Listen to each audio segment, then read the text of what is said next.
Welcome to OEC Baseball here on Sportsnet, USA.net. That's right. Two teams that are vying to get up there into that first place rarefied air bracket right now, but everybody's bunched together here in the OEC.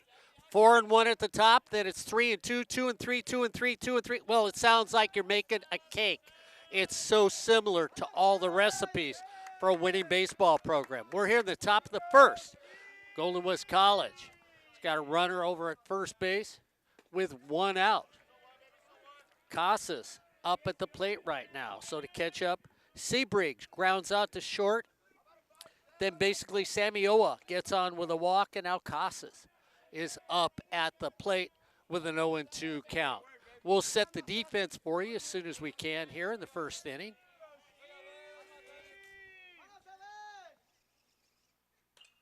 Fouls the next one off. So you're listening to Cypress Baseball here on Sportsnet, USA.net. Ed Ford, Albert Robles, and the old guy bringing you the action here in a beautiful afternoon for community college baseball on Sportsnet, USA.net. Both these teams have split the first two games, so this is the rubber game of the match. Casas swings and misses. Snap throw to first for a double play.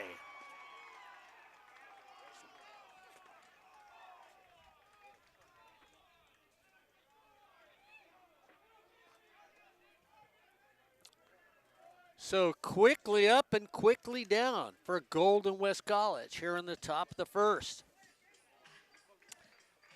As we head for the bottom of the first for Cypress, it'll be Hakopian playing second base, Honickel in center field, Harris the DH, and then White the left fielder will be the first four up for Cypress. When we look at him, as we set the defense for Golden West College, it's Noah Estrom at catcher, Dylan Kordich at first, Davis Hildebrand at second, Stephen Casas over at short, Miles Jenkins is going to be playing third base today. Zek Samioa will be in left field, DJ McEvers in center, and Jonas Sebring will be over in right for your Golden State Rustlers here on Sportsnet, USA.net. Both these teams have played it close the first couple games, but they've scored a lot of runs, so sit back, relax, because if this follows any pattern like those first two games, well, Albert Robles, we might be here for a while on SportsNetUSA.net. Absolutely, but at least it's a beautiful day to be outside for a great game of baseball between two teams facing off here in the Orange Empire Conference. Johnny Valdez Jr. is on the mound for the Rustlers.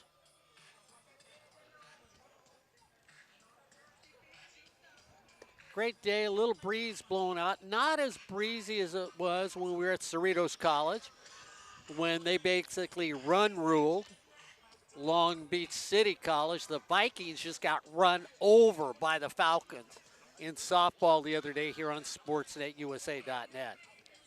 Yes, and it was Islas all day on the circle for the Falcons taking down the Vikings on Thursday. Terrific, terrific pitched game by Islas. Yeah, and really, Daisy Torres was off. Brooklyn Bedoya hit that big home run to right field. Almost came away with another one into center field on a breezy day. And at the end of the time, it was 10-1 run rule after 5. Something they don't have in baseball. So Hakopian will start it off, playing second base for Cypress today.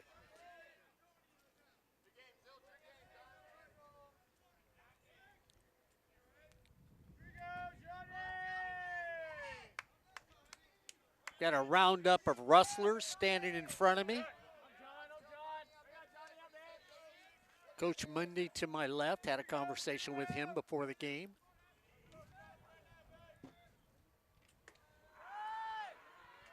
Copian takes that a little inside and tight on the first pitch.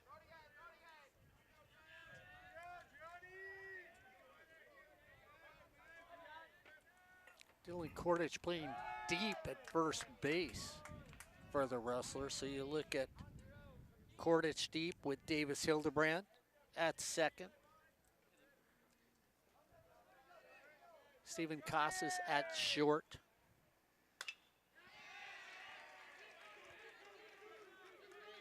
And Hildebrand putting on the wheels, heading for second for an easy stand-up double. Hakopian gets an easy stand-up double to start things off. So Albert, he waits on that fastball. He gets the fastball, turns on it, and drives it up the alley. Yeah, perfect execution swing from Hakopian. Nice, easy strokes, double down left field line. Puts him at second base with no outs. Bringing up Honkield up to bat. Honeckle, there we go. So Honeckle comes to the plate, playing center field for Cypress today. Runner in scoring position. Like I said, a lot of runs in these first two games, so we'll see what happens in today's play.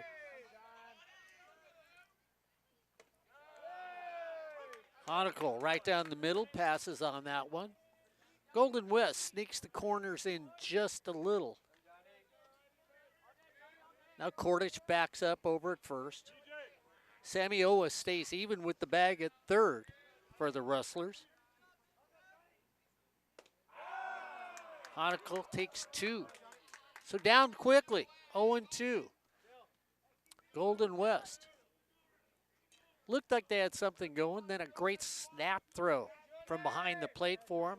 Gets a double play on a strikeout. They get out of the first inning. Valdez looks back. Honeckle pops it over in our direction. All the Rustlers look around and wonder who's insured in that parking lot since the ball came close to a car. Luckily, that ball found some blacktop. Didn't hear any car alarms going off on that one. Honeckle swings through the next one and strikes out. So a nice piss by Johnny Valdez Jr. goes down and away, and Honeckle can't check up with it. Brings the designated hitter Harris to the plate today.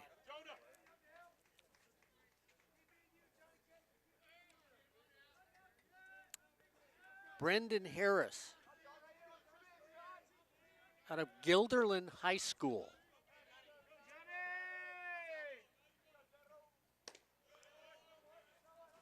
Harris takes that one around the letters for a ball. So a big double to start things off, but still sitting at second is the Charger. 1-0 count.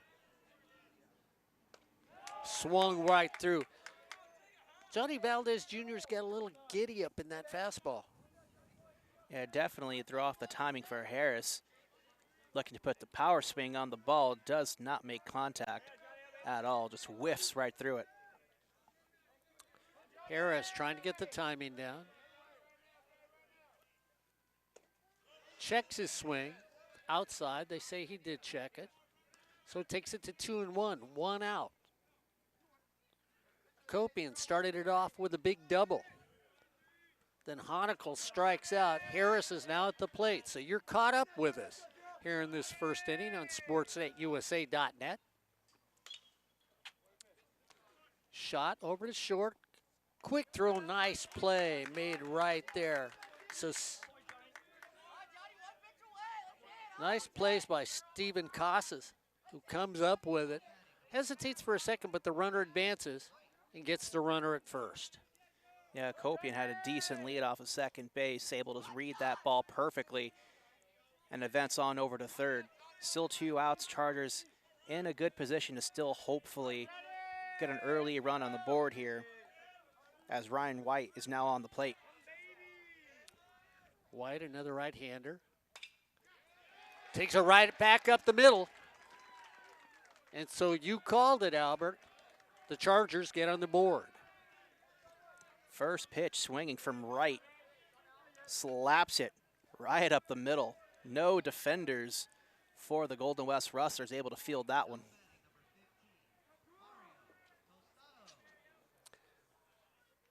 So that's going to bring up Mario Tostado to the plate.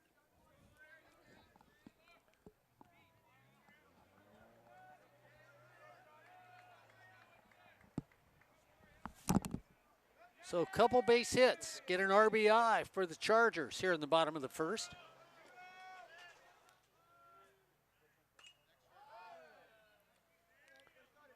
Tostado fouls out of play. 1 run, 2 hits for the Chargers here in the bottom of the first.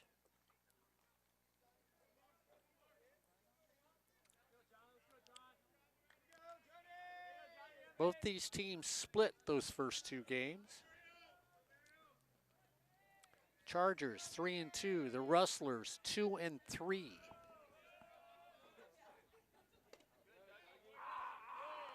Just inside, perfect pitch, just a little off the plate, a little inside. 1-1's the count. See if somebody thinks they can steal off of Valdez. We'll see if that happens during this game today. Tied him up. White just got his hands all knotted up and couldn't get him around. 1-2. White's on first. Oh, Tostado, that's right. Thank you, Ryan. Thank you, Ryan. Thank you, Albert. I got so many partners. White takes Runner off. goes. So we're going to give him a stolen base. And a great jump for White. Even if the throw was on line, he had that bag easy.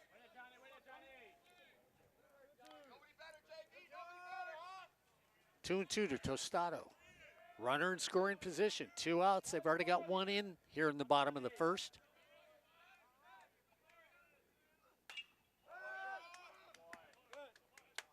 Easy little fly to right field. Waiting for the chicken in the bucket, and that's exactly where it goes as Sebring pulls it in.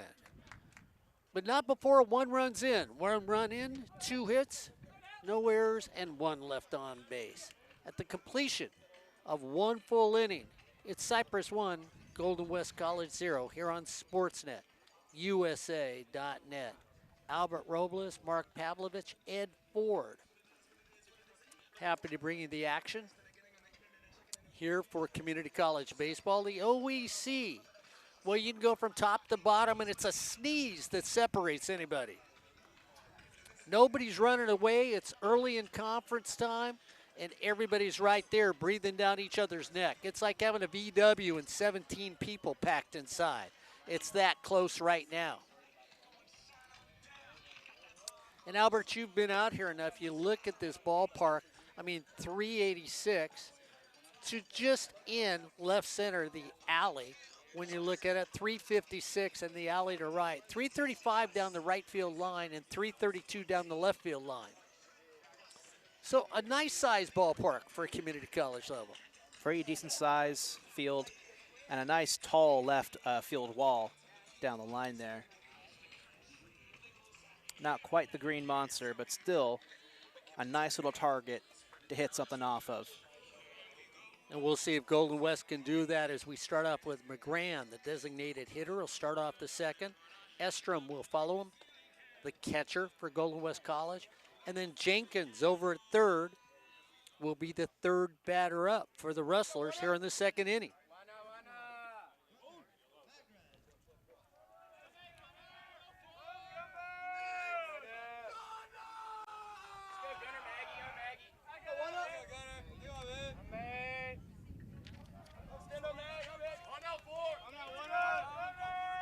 So Gunnar, it's his first name, comes up, or like the players here for the Rustlers like to call him, Gunnar.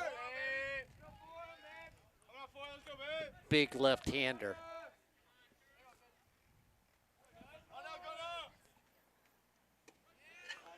Takes that one right down the middle for a strike.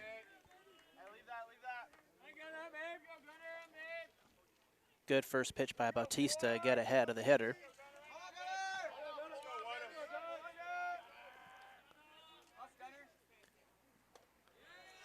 Gunnar swings through that. Bautista from the stretch for a starter. Sort of unusual to see that now in these days.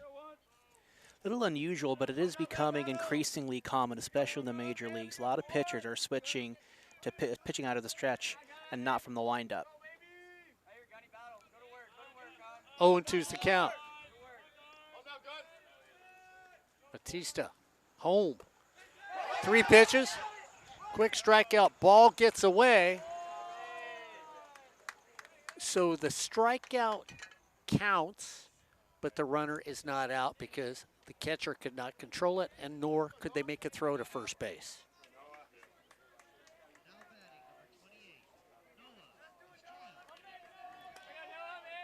So Noah Estrom now up with a runner over at first.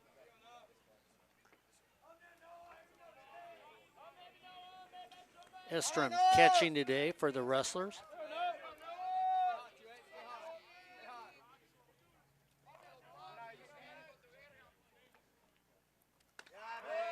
Takes that one high. And we do have a team that likes to run here in Golden West. They have 2 of the top base stealers in the OEC right now. So we'll see if anybody takes off. We saw Cypress do that last inning. That allowed them to get in scoring position.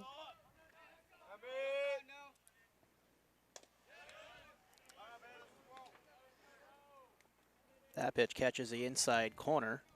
Brushes Estrom back a little bit. He's got a 9-wide deep stance.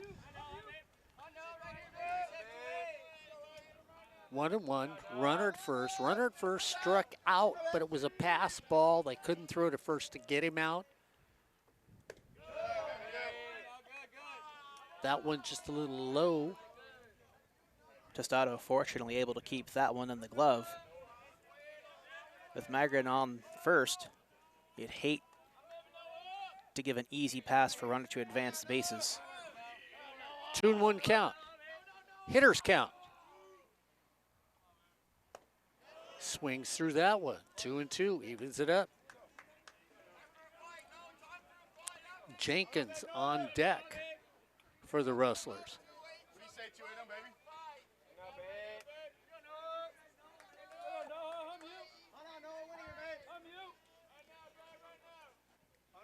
2-2 count.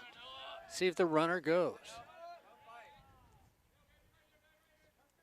2-2 pitch, runner holds. Little dribbler up the middle, only one play over to first base. Nice play taken there, right by Cade Leeper, third baseman for Cypress.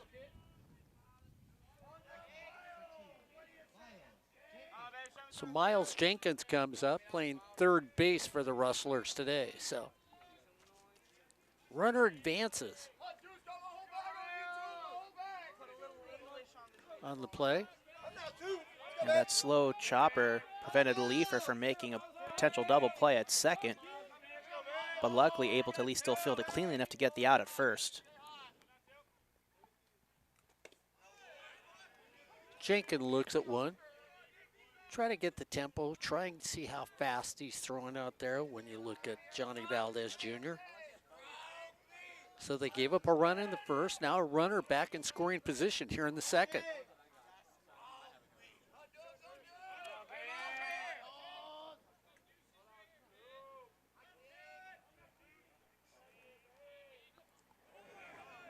And there's the running team I told you that Golden West likes to run. Big time jump from Magan. Batista never turned around to look. He started going even before Batista went into his motion. Yeah, Magrin caught them sleeping. Now the Rustlers in a decent position to tie it up. See what Jenkins can do here, Mark. That one down in the dirt. Blocked, not far off the plate. Runner doesn't go. And it was interesting when I was talking to Coach Monday and I said, your team likes to run, and he just sort of smiled at me and said, oh, we run when we can. So you sort of wonder if it is a team that is that running team out here today. Infield comes in. I'm going to try and cut the run off at the plate if they send the runner home, but the ball's hit on the ground. 3-1's the count.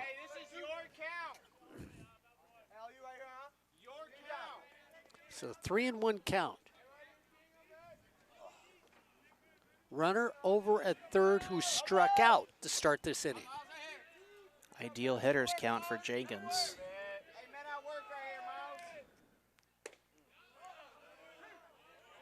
3-2. Little delayed call strike. Jenkins thought he had that.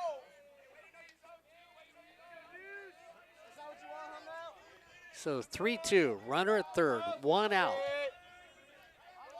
Here in the top of the second for the Rustlers. Hit right there, runner heads for home. The throw at the plate, they've got him. What a beautiful play right there when you look over at Noah Carliner. I tell you what, he climbs the ladder. He's a big kid anyway, but he goes up high to pull it down. No indecision on his part. Throwing home, and he gets the runner.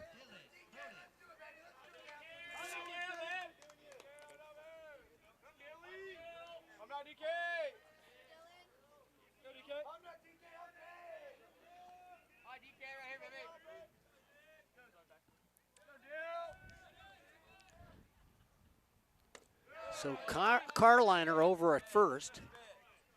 Noah makes that play to save a run, and I mean, he did. He climbed the ladder. He's a big kid, like I said, Albert, but still he made a heck of a play after gloving the ball. Oh, yeah, terrific effort from Carliner. Because, you know, he's listed at 6'4", 225. Big boy over at first. Made a terrific effort just to, one, climb the ladder, get that, field that ball cleanly, and in a tough position of, do I go to first or go to home? And just a cannon of a shot to home plate keeps the runner from scoring. Dylan Kordich now at the plate. 1-1 count on him. Takes that low.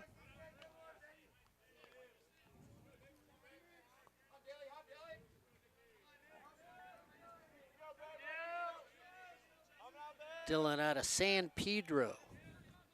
6'2", 195, a freshman. Jenkins takes off.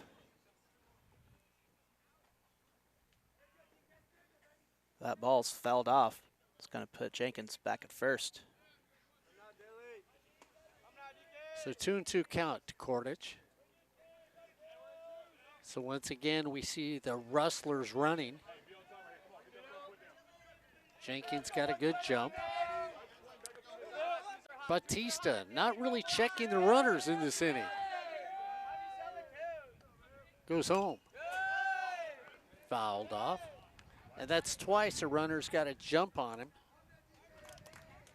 Now these runners for Rustlers are not being shy about how big of a lead they're taking. Very aggressive, very early on here.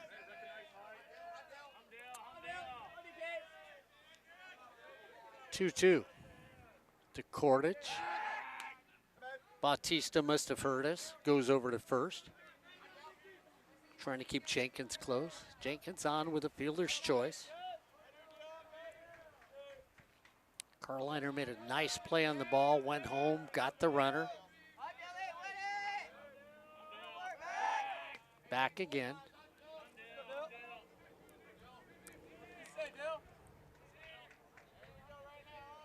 So the inning started off with McGran striking out, but a pass ball allows him to get the first. Ball gets away, so Jenkins heads for second, and he's going to keep wheeling. He doesn't stop. Here comes the throw in, and he's easily at third base.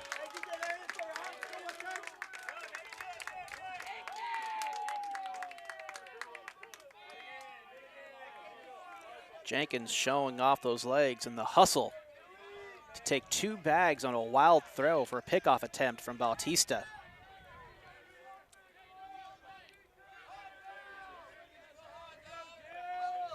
And they called that an error, is when it went up on the scoreboard.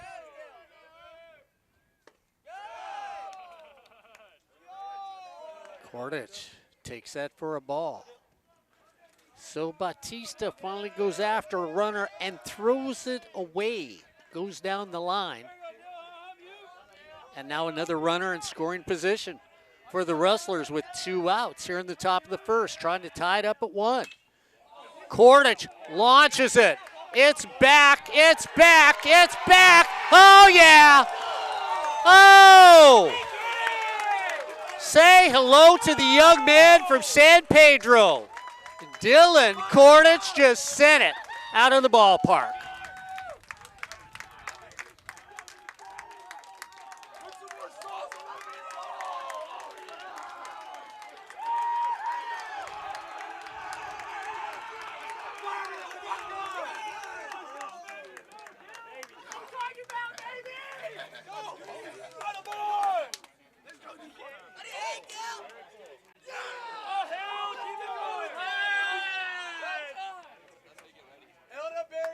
And the Rustlers take a 2-1 lead.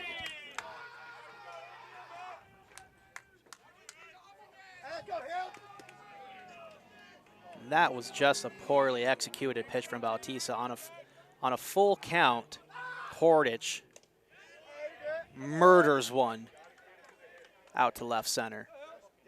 So Hildebrandt comes to the plate, playing second base.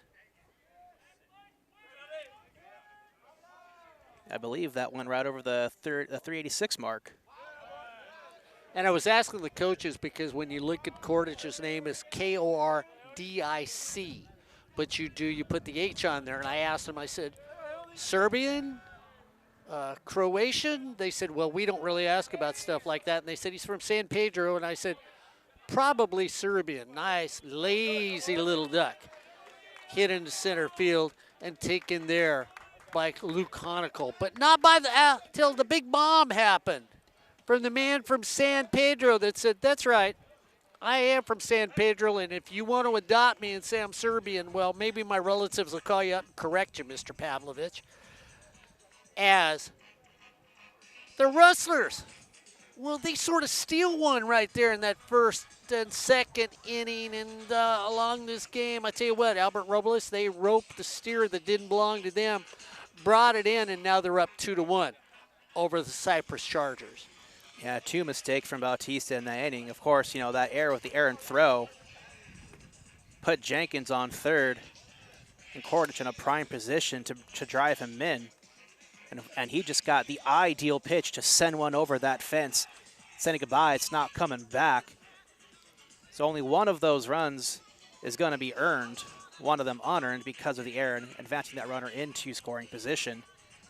But Bautista definitely needs to clean up the rest of the game, find some form, because these Rustlers are going to be taking advantage of his delivery this whole game. Yeah, you would think that's obvious when you look at the fact that they really do like to run when they're on base, or we've seen that so far. Why they're on base here. Noah Carliner comes up, batting .284. .329 on base percentage. .554 slugging percentage for Carliner. Swings through the first one. Carliner made a great play over at first base. Get a runner trying to score on a ground ball.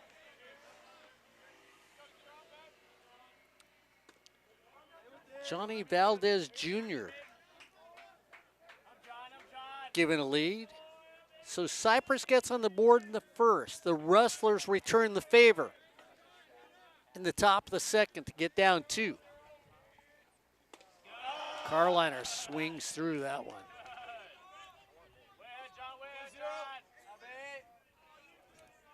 And that strike 2 pitch was the same as the first strike pitch.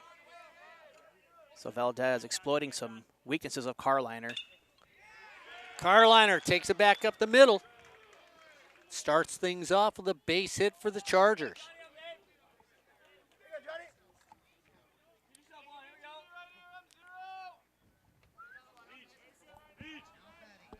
Dean Togo.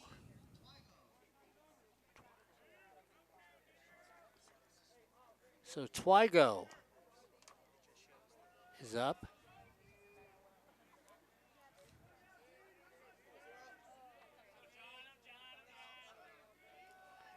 Carliner over at first after a solid single.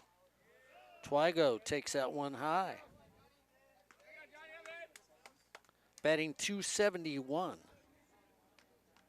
this season. 10 RBIs for Dean.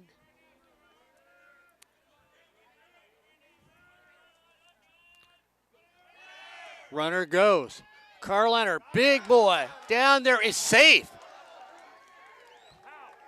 So the thing is, the catch was taken inside the bag, and he slid to the outside of the bag. Therefore, the transfer of the tag couldn't happen.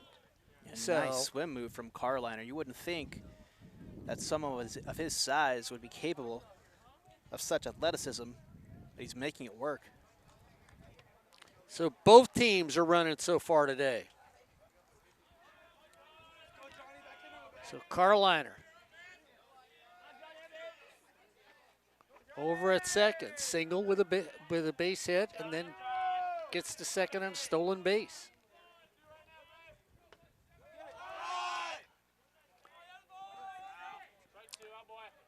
Going to move him over to the third on a missed bunt.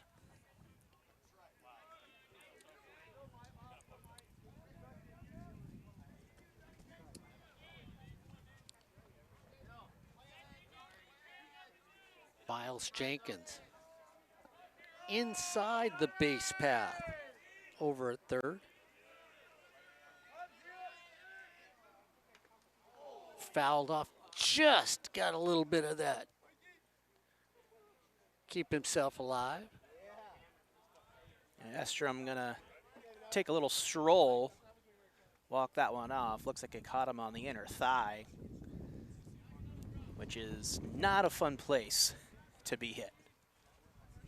Well, you get to be my age, just the wind can damage you. So, you know, I can imagine when you're younger how that might feel. Because, you know, I'm getting pelted with, 2 mile an hour wind right now. I'm looking like a bruise factory out here.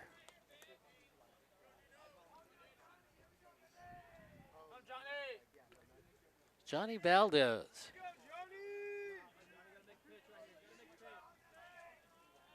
Stake to a lead, but Cypress is trying to tie it up. Here in the bottom of the second. Runner over at second. Carliner with a single and a stolen base. Strike three called. Ball dropped this time. They get the runner at first base for the first out of the inning. Twygo strikes out looking.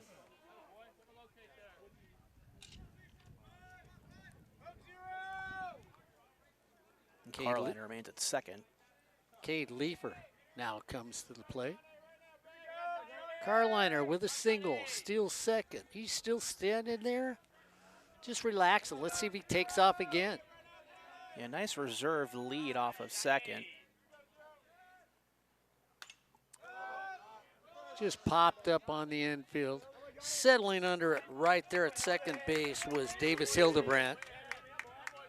So Hildebrandt pulls that one in.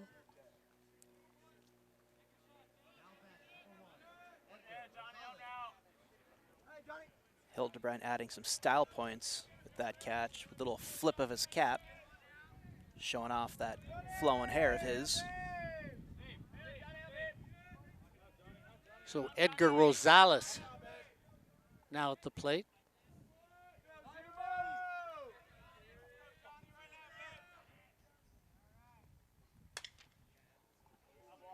Edgar pulls that one foul. Edgar playing shortstop for the Chargers today.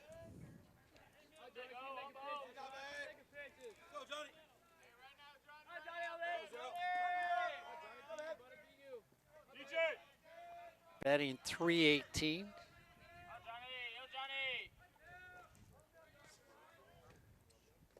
Swings at that one in the dirt. So quick 0-2 count on Rosales. Carliner gets on with a single, still second, and he's still standing there.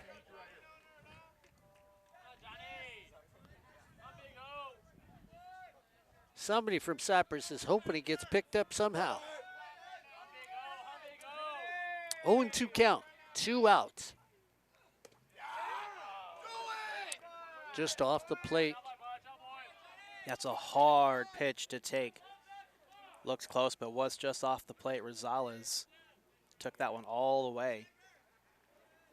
1-2.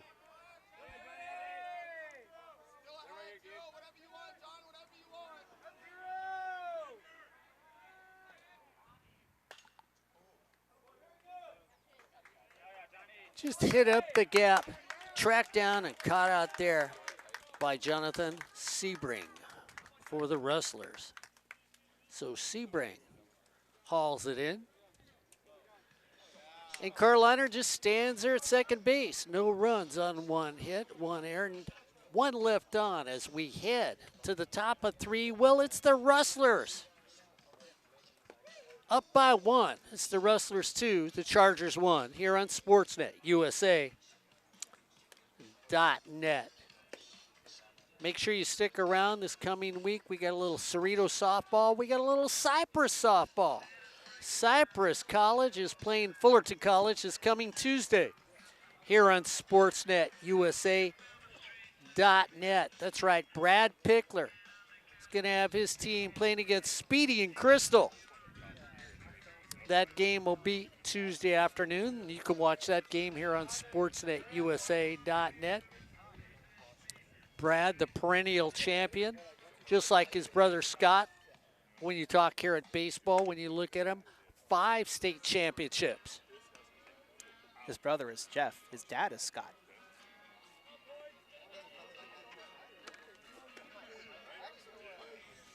Brad and Jeff are brothers. You told me that earlier today. I asked you. Yeah, but Scott's a brother too.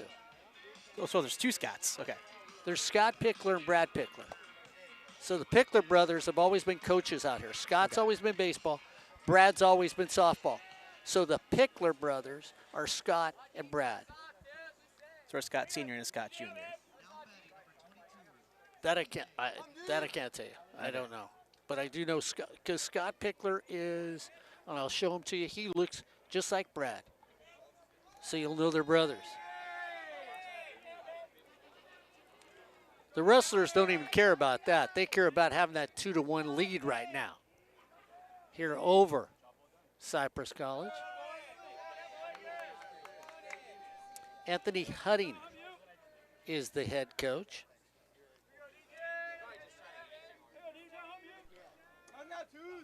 For Cypress.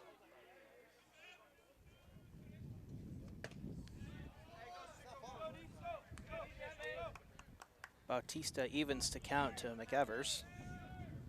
DJ McEvers out of Paloma Valley High School.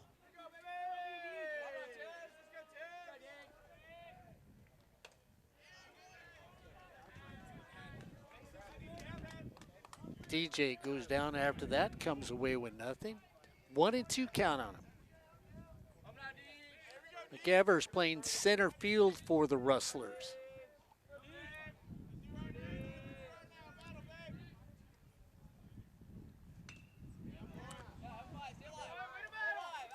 TJ fouls it, hits a little shot over the dugout. Get people to move over there.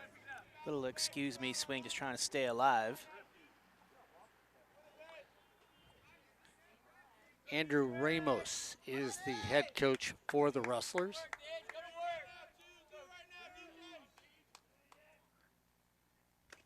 DJ gets a little piece of it, but it gets caught, so he strikes out to start here, the top of the 3rd inning. And looking at the replay, just a nice tight fastball right below the letters for strike 3 against McEvers. So Sebring, who started everything off. Jonas Sebring grounded out to short his first time up.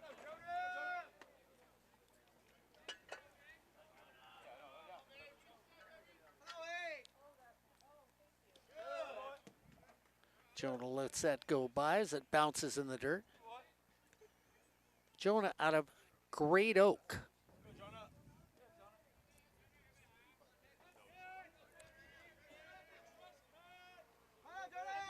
First wild pitch there for Bautista. Jonah puts a launch into that one. It's going to bounce off the wall, kicks away.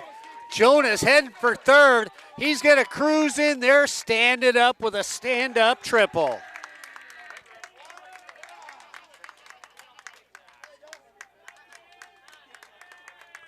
So Jonah hits it off right where it says think, class, and hustle off the left field wall. Bounces away. It's got a stand-up triple here in the top of the third.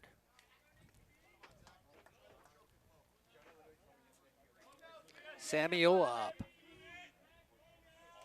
Sammy walked his first time up. Sammy says, forget the walk, let me just take it right back up the middle and get a ribby, which is exactly what he does.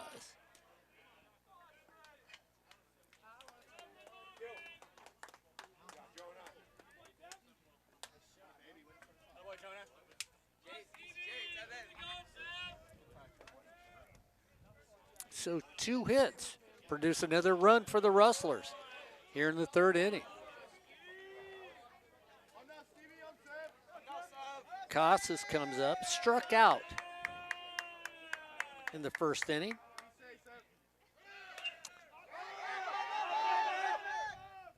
Sammy Owen takes off on a routine fly ball to center field, taken there by Luke Honicle. And so they were often running against Albert. Again, this is a team that likes to run when they have the opportunity. Yeah, and it seems that these Rustlers have very much figured out the timing of Bautista on the mound. He seems very slow and very methodical, which is very easy to determine his delivery speed. Designated hitter McGran up now. Bautista goes over, close first base. McGran got up in the second inning, struck out. The catcher couldn't handle the ball. He gets to first base on his strikeout.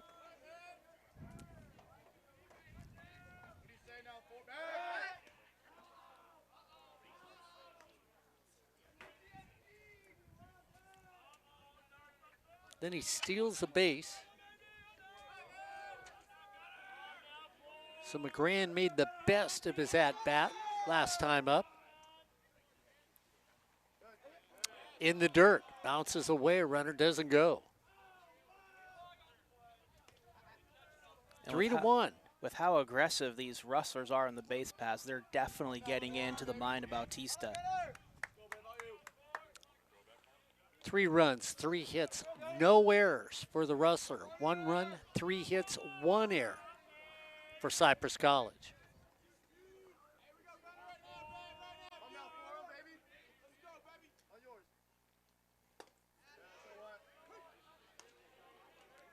Little sneaky speed on that one.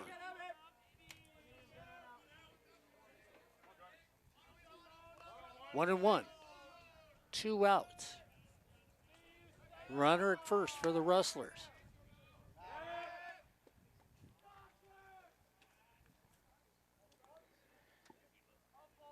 Sebring comes up in this inning, gets a stand-up triple. And then Sammy Oa gets a single to drive him in. Call a check swing. No, we didn't. Tried to hold up. So now the outfield switches. Everybody moves to their right. Lots of room in right field. Lots of room in right center. See if McGran can do anything. They go back, almost thrown in the dirt again by Bautista. Yeah, fortunately, Carliner has a great glove. Saves Bautista the trouble of having to possibly pick someone off at second because Sammy Oa would have been off running. 1-2. McGran waits. Takes it back up, little sidestep, easy little bounce out to Eddie Hakopian at second base, but not before the Rustlers get one more run. 1 run on 2 hits, no errors, and 1 left on base. As we head to the bottom of 3, it's the Rustlers 3, The Chargers won here on Sportsnet, USA.net. Ed Ford, Albert Robles, the old guy out here having a good day on the baseball field. You know, I feel like I'm batting about, oh, what should I give myself? Maybe 700? I made a couple errors today. He struck out a few balls down the dirt, you know. But I still throw a pretty mean fastball, so I'm okay. All right. Albert says that's fine, Mark, so we'll just take that. I'll give it to you. All right. Albert, my battery mate, says, yeah, the old guy still throws hard enough to fool somebody. So we hit for the bottom of the third, Albert, and you look at what's going on here. You've got a Golden West College team that likes to create runs. We've seen 2 games here where a lot of runs have been scored. So if the pitching staff right now, you can't really be bothered if you let 1 or 2 people get on plate in this game. Absolutely. But for the Chargers here, their hitters need to do something quick to get to Johnny Valdez Jr. if they want a chance to stay in it, because with the way Bautista's pitching, he might pitch the Chargers out of this game. So we'll see if that happens. Hakopian comes up.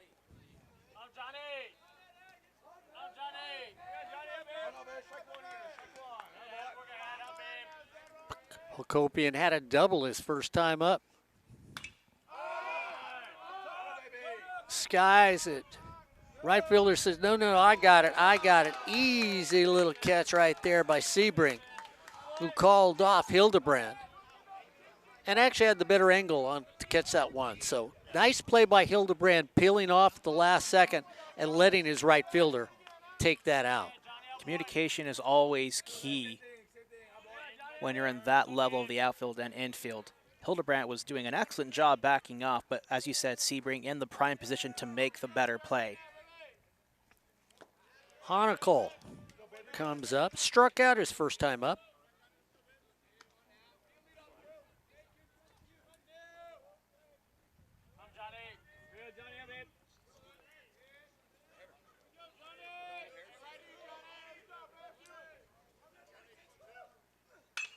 Honicol turns on it. Oh, wicked hop over at first. Oh, looking to take Kordich's head off with the way that bounce went up there. Tried to grab it with his glove.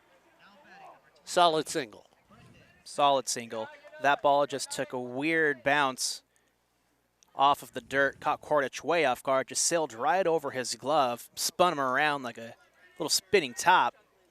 Hat flies off at everything. Now the Chargers seem to be in business here with a runner on first. Harris comes up. Grounded out to short. Harris swings through the first pitch. Fouled back to the backstop. Lot of foul ground here at Cypress College.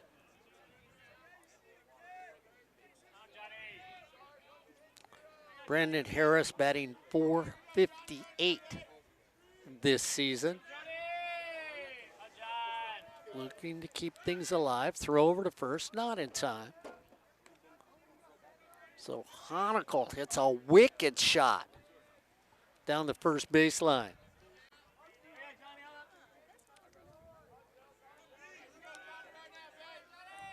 Honicol goes, stops, throw back to first, not in time. Boy, howdy. For a second, he was off and running. Estrom almost caught him sleeping.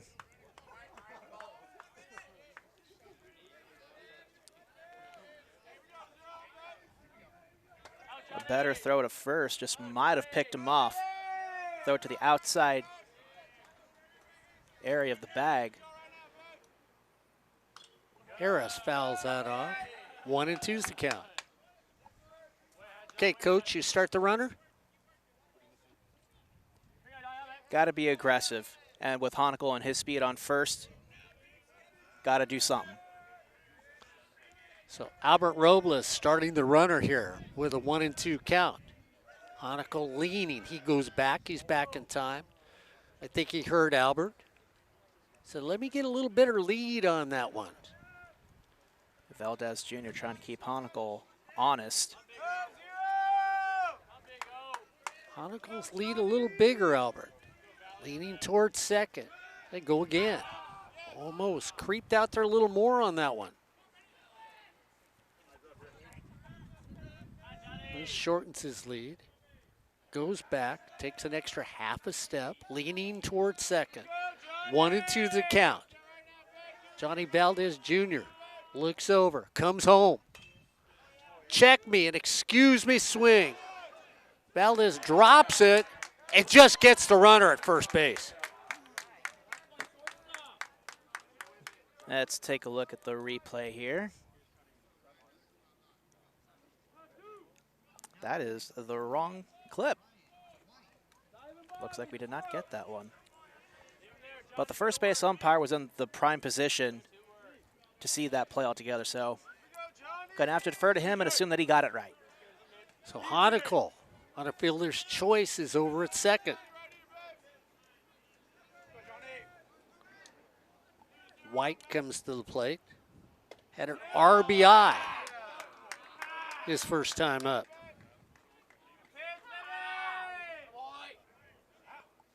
Got a base hit, stolen base.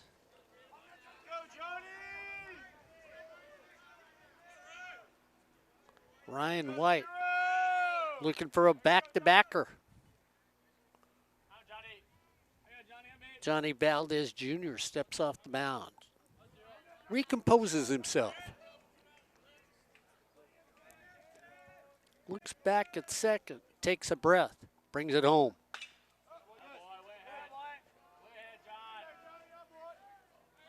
Well, that would be like a Corey Nealon slice. Far out of bounds. And Ryan Wright a little late on that swing. Fouls it off to the right side and into the Chargers bullpen. 0-2 count. Had the sound, not the area. 1-2.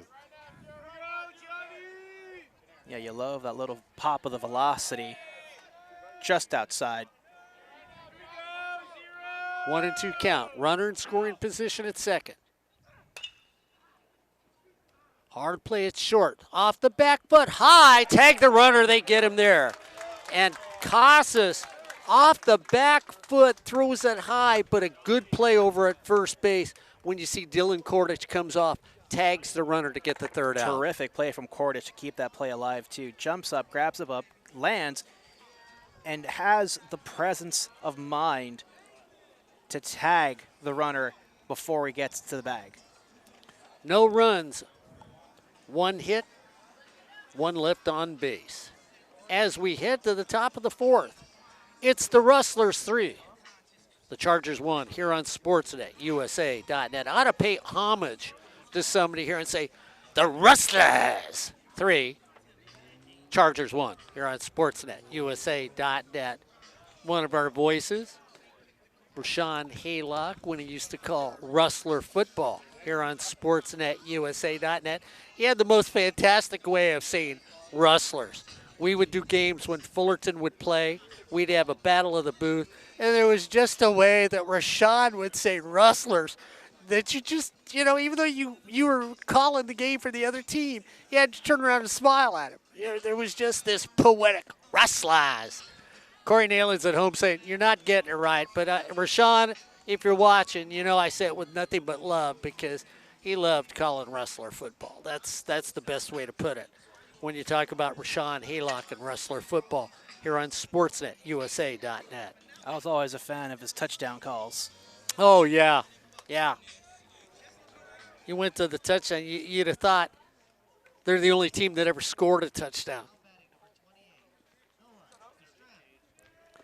So Estrom comes up with a 3-1 lead here in the top of the fourth.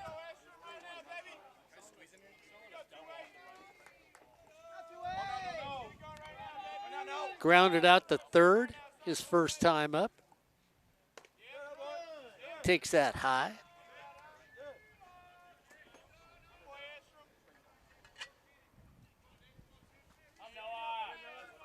Noah Estrom.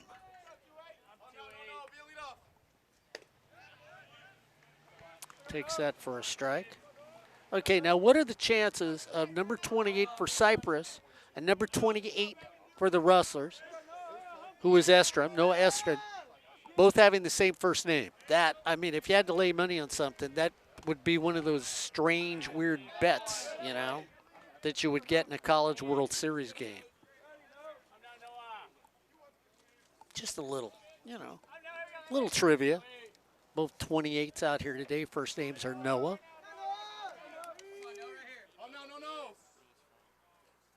Estrom. Little delayed kick as a hitter. So starts back, drops his hand, lifts up the foot, just a delayed kick, trying to get timing. Down is the hitter for the Rustlers. The Rustlers are up 3-1 here in the top of the fourth. Noah, an excuse me hit over to third base. Cade Leefer just says, excuse me. Easy play for me at third. Exactly. Does that. One up, one down.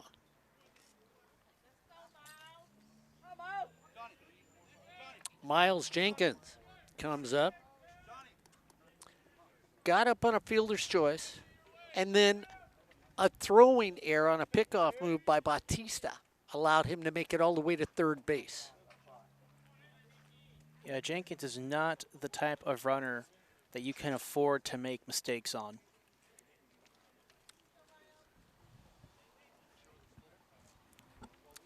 So Jenkins comes to the plate. Miles out of J. Sarah High School. Always known as a football power in the high school ranks.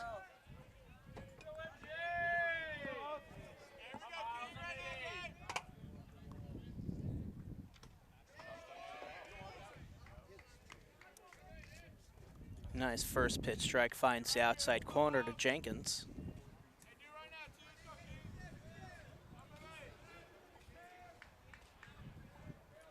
Three runs, 3 hits for the Rustlers.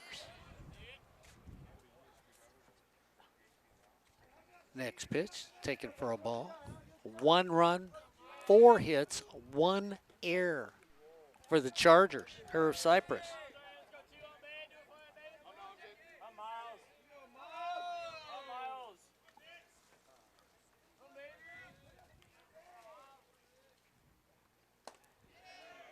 Jenkins swings at error and comes up with error.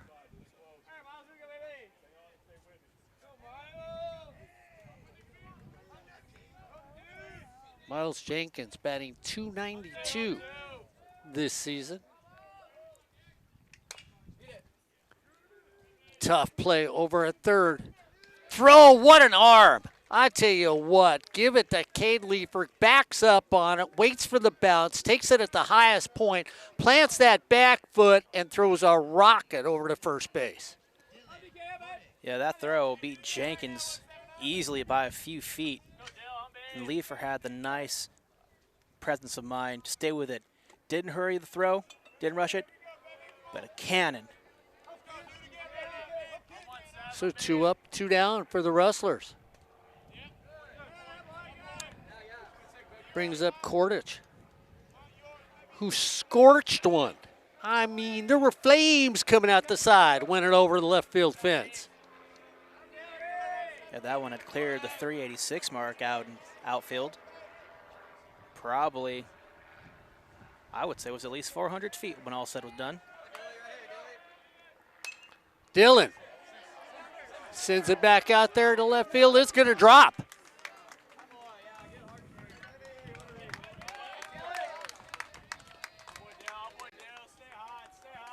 So Dillon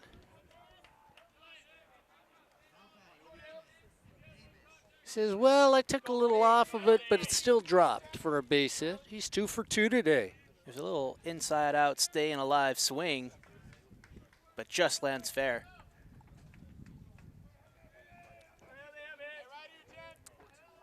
That brings up Davis Hildebrandt. So the Rustlers. Hildebrand. Looks like he wanted to drop it. Pulls it back. Infield is deep. Yeah, a little no doubles defense here for the Chargers. Edgar Rosales is, standing on the sand in Newport Beach right about now at shortstop.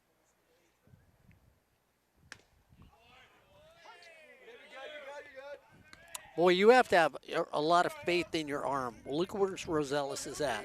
If it's hit there, yeah, I know you can go to second, but if you've got no play at second, you better be able to put some mustard on it to get over to first.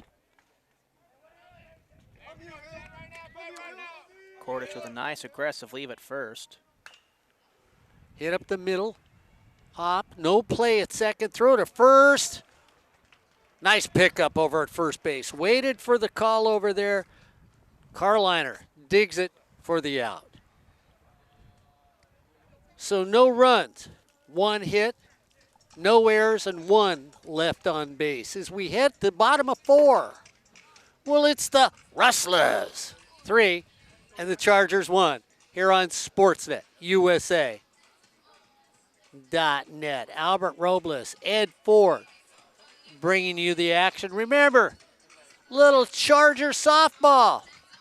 Brad Pickler on Tuesday against Crystal and Speedy for Fullerton College.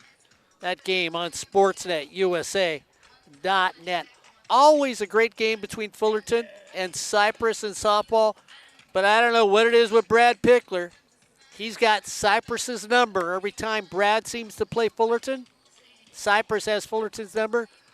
Fullerton can be winning. Brad Pickler waves his magic wand, and Fullerton just ends up collapsing in that game. So we'll see if that happens here Tuesday on Sportsnet USA.net. Well, the Rustlers feel, Albert, you feel like they're going to get their offense going, and then just something sputtering happens right in the middle of the inning.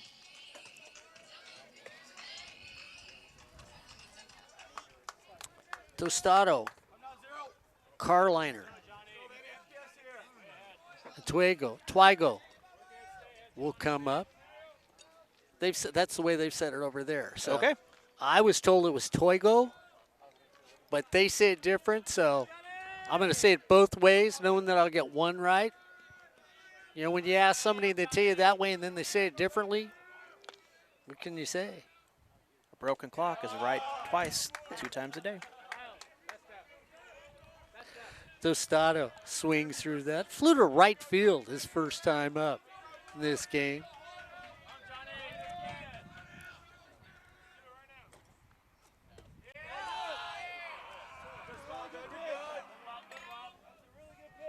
Noah Estrom frames that pitch behind the plate. Boy, I tell you, the flexibility of young catchers.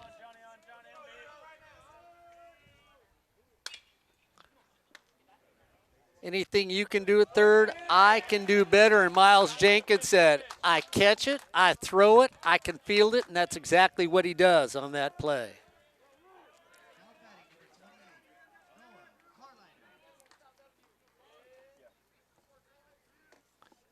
Noah Carliner.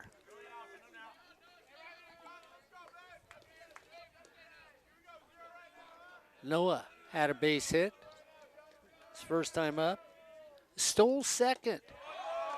So the big man swings through that. He surprised Albert Robles at a 6'5" frame that he can move that quickly.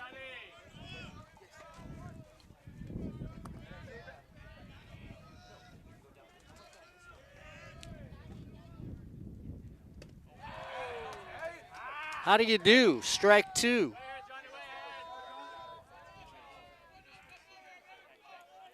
Johnny Valdez Jr. doing some magic out on the mound.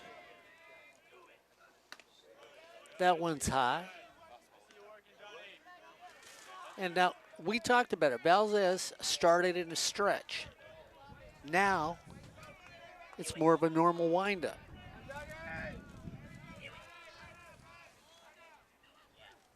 Carliner fouls that off. So I'm going to look at you, Albert. I mean, do you think that was to get his timing down in this game? And now, because he's got this lead and he's loose into this inning, he's changing things up? Possibly. I mean, like, pitchers are going to do anything they can to keep the hitters off-timed. And with that lead, it definitely gives you more room to work around with. For Bautista, he's still pitching out of the stretch, so he might have to make some adjustments himself if he wants to keep the Rustlers off the base pass additionally. This is Johnny Valdez Jr. Comes home. Oh! Let me throw it by your eyes, and that's exactly what he did to Carliner. Nice high fastball right at the letters. In that little danger zone of do I swing, do I not, got to stay alive. Carliner unable to stay at bat.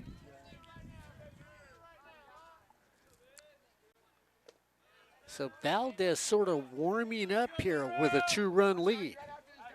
He's given up 4 hits. For some of you older listeners out there, maybe he's pitching like Lou Burdett of the Milwaukee Braves. I'll give up 11 hits and still win the game.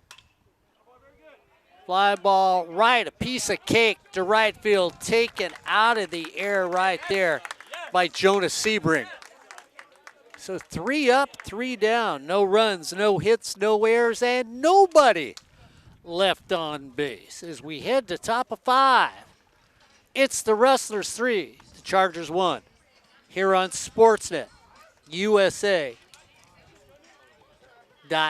Albert Robles, Ed Ford, Cypress College Softball on Sportsnet, USA.net. Cerritos Softball on Sportsnet, USA.net. And Cypress Baseball here, all on Sportsnet, USA.net.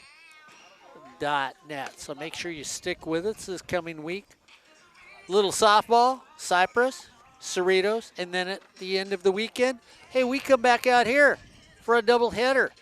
Mount Sac takes on Cypress in a doubleheader that Saturday here on Sportsnet, USA.net. And that should make for a very exciting game of baseball that Saturday, Mark. Yeah, it should. Should be a really, really good game. So the Rustlers in control as we're almost to the halfway point as we head to the top of the 5th.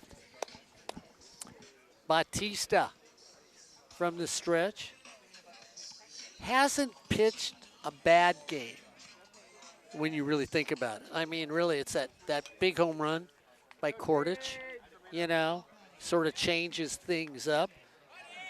Or you'd be sitting there maybe at 1-1 right now or 2-1 right now in favor of the Rustlers. That's a fair point. Like, he really just got burned by that well throw at first, and then Kordich just sending one over the fence. Like, you take that play out, this game's tied 1-1. There we go. McEvers, center fielder, comes up, and he does that. Team says, hey, start us off. Let's see if he runs and turns. Takes a wide turnover at first, decides just to stay there.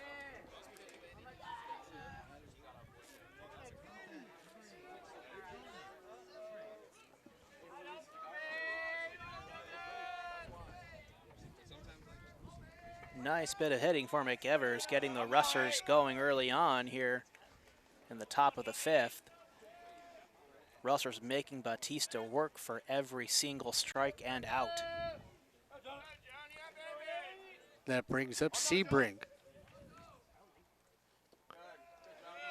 Looks that over tightly.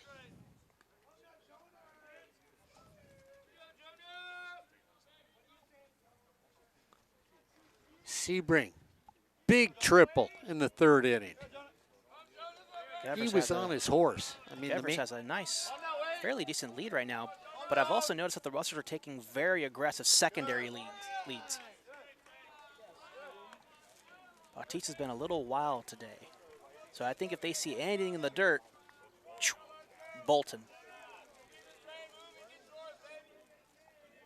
So Albert's got his run going if there's just a slight misstep defensively.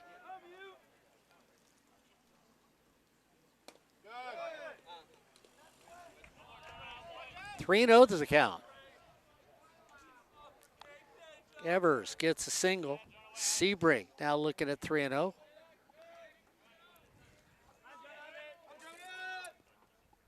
.3-0 count. Let's see if he just sits there and watches it. 3-0 pitch. No, he doesn't. Fly ball. Taken out the left field. So he got underneath that one just a little, and what's he do? He flies out to Ryan White and left. Yeah, Sebring gave the Chargers there a nice little gift. I appreciate the go-ahead effort to swing on 3-0. But me, it's like, what are you doing swinging on 3-0?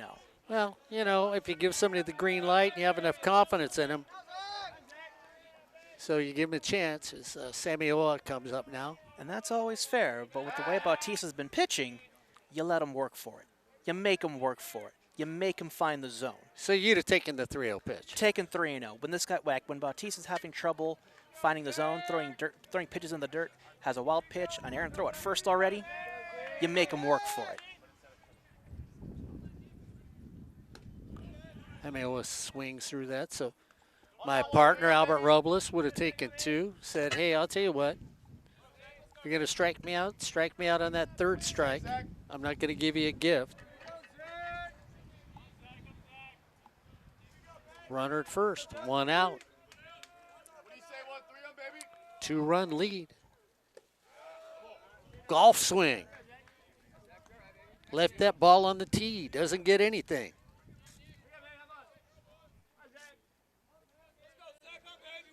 Samio with 2 early aggressive swings, now in the hole 0-2.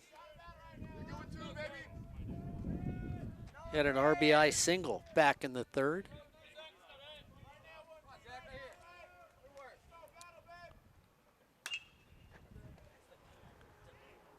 Right over there, third, turn it first, not. They call it. Boy, Albert, do me a favor. Look at that one again. As they're going to call that a 5-4-3 double play. All started there by Cade Leifer. Flips it over to Eddie Hakopian, and Eddie over to Noah Carliner for a 5-4-3 double play to stop any bleeding. Excellent turn double play there by the Chargers. So and definitely something that they needed at that time. No runs on 1 hit, no errors, and nobody left on base as we head to the second half of this baseball game, and that's the bottom of the 5th we head to. It's going to be the Rustlers 3, the Chargers 1 here on Sportsnet USA.net. Wait for my partner. Was there a replay on that one? There was, but only caught the back half, but they got him. They got him? Okay. They got him. Okay.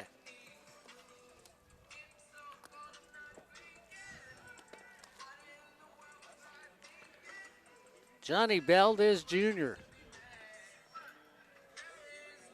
just giving a run up in the first inning and then said, oh, well, there's your early morning wake-up gift from me, and that's it.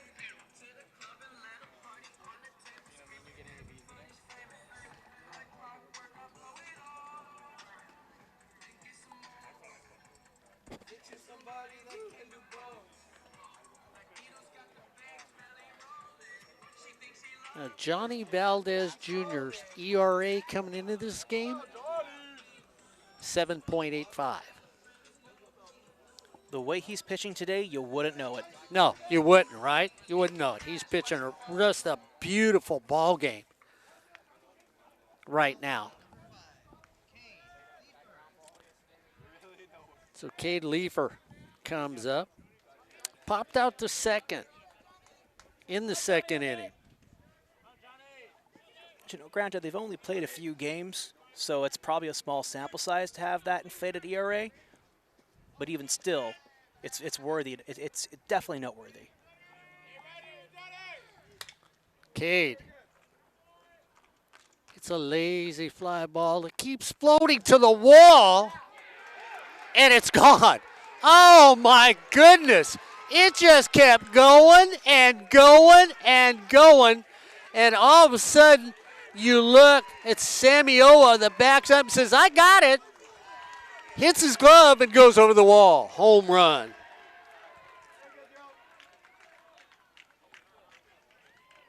And on the replay, it looked like he saw that fly ball all the way. I thought he came down with it.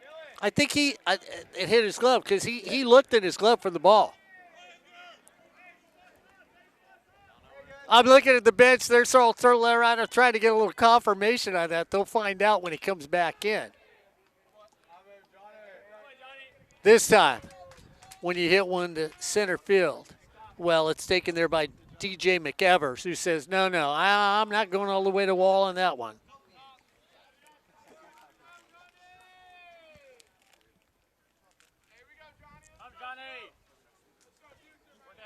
Hakopian comes up. So what looked like was a fly ball, and it just kept floating. Hakopian grounds that easy over to Rosales. Oops. Samioa.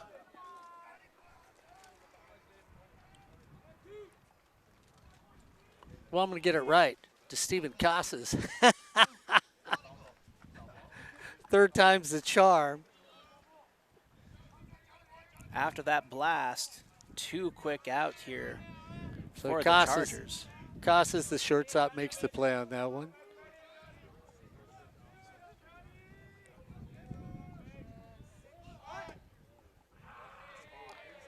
Hanukkah comes up. Had a base hit his last time up. Struck out the first time he came to the plate today. 3-2. Well, the ball is floating a little way today.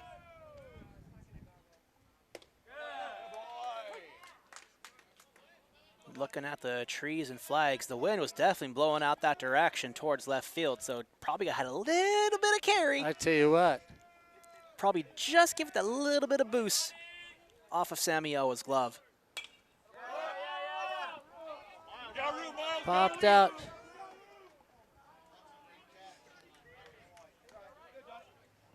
Couldn't pull in that foul ball. So we saw a home run hit at Cerritos College. Brooklyn Bedoya that was aided by the wind. So I'm going to ask you, aided by the wind on that home run? Absolutely. Okay. Because, like, I think if it wasn't the wind, Samioa was right there on the track catching a dead ball. I got stared at the last time I said a ball was aided by the wind for a home run, so I'm just asking you. Right down the line, taken there by Cordage. Nice little play over at first base as Dylan Cordage hauls it in. But not before the Chargers pick up one. One run on one hit, no errors, and nobody left on. After 5, it's the Rustlers 3, the Chargers 2, here on Sportsnet, USA.net.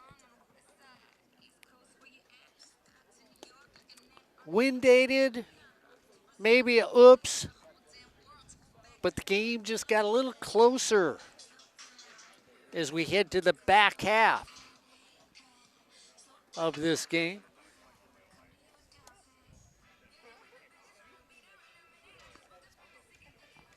Cassis, McGran, Estrom will start things off for the Rustlers.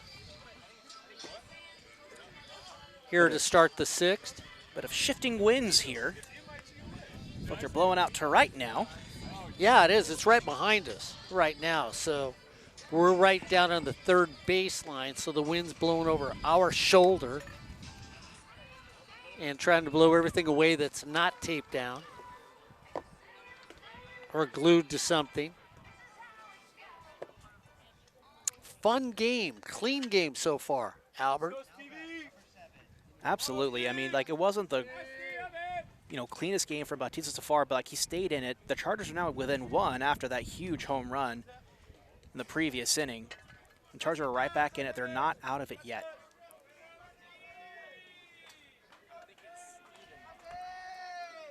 So Stephen Cassis comes up out of Marina High School.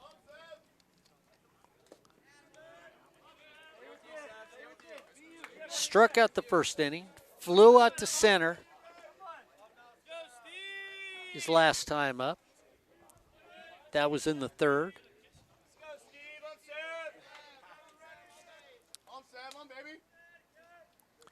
Bautista feeling good about the game so far.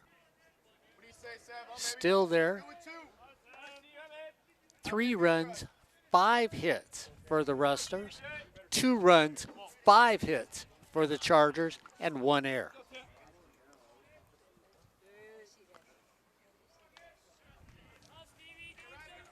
The game is like the conference right now. So close, anybody can win it. Nice little ground ball picking up there by Hakopian and over to first for the first out.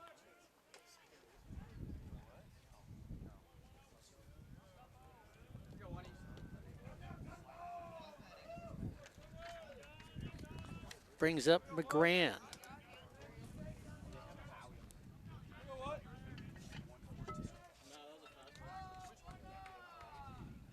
You look at Gunner having the strangest at bat so far in today's game.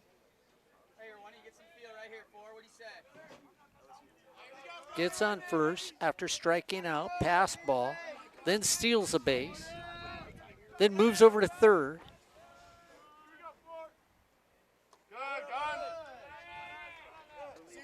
That's like going on a field trip, stepping on the wrong school bus, and you end up being the entire day at Disneyland when you were supposed to be at the museum.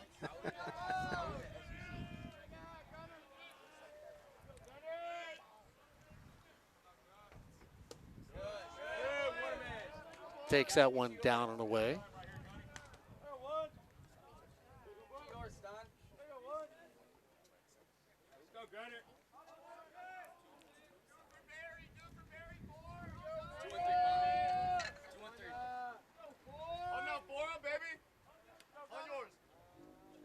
Gunner swings through that one. 2-1, 1 out.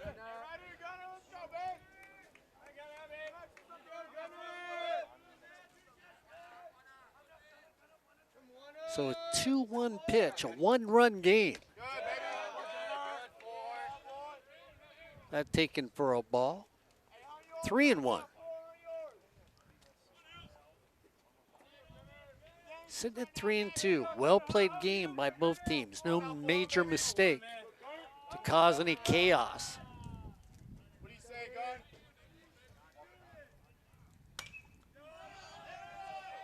Up over by me, and it comes back. A nice little catch. Taken right there by Noah Estrom. So it felt like it was going to come almost to the fence. Tostado. Oh, I'm sorry. Thank Estrom you. plays for Mario Golden Tostado. West. Huh? Great basket catch by Tostado. Great pass catch by Mario Tostado.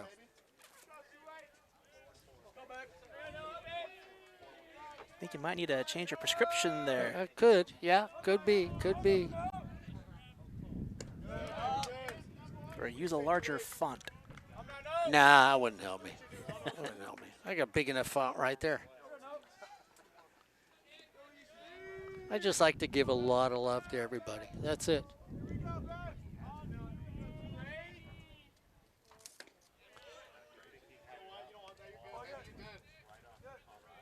So Tostado behind the plate, Carliner at first, Hakopian at second, Rosales at short, Leifer at third. But Estrom at the plate. Yeah. White in left, Hanacol in center, and Dean Togo. Maybe that's where you got confused. Estrom was on deck, and you saw Tostado breeze right past him. I guess so. Saw That the must numbers. be. That's it. Fouled away. I like your excuse for me. Thank you. I'll take it. It's really that Albert just stepped in front of me and I couldn't see. I'm 6'2". He's 7'8". We sort of stand out here.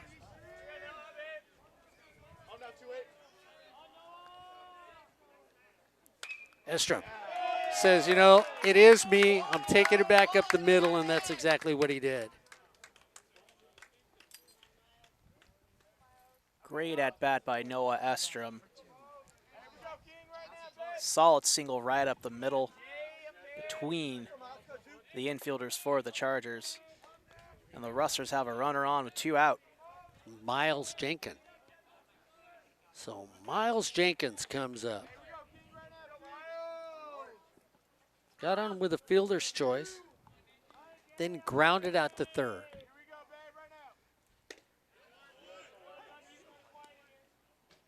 Batista gets ahead with that first early strike.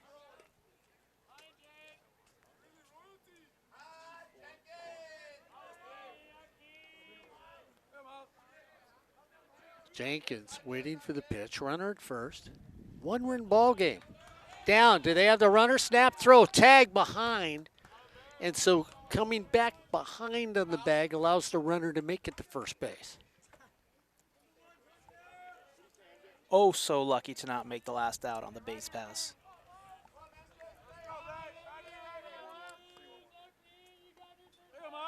One and one's the count. Batista goes over to first again.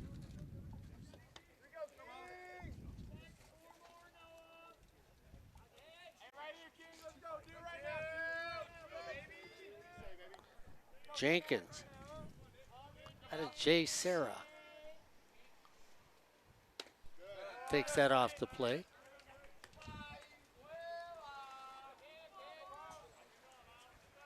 Little action now down in the Cypress bullpen.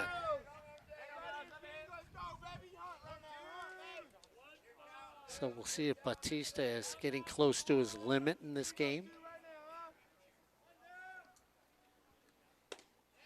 Right on the corner. Just painting that white little edge there.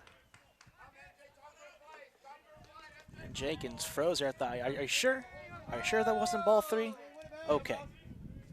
2-2 count. 2 outs. Runner at first.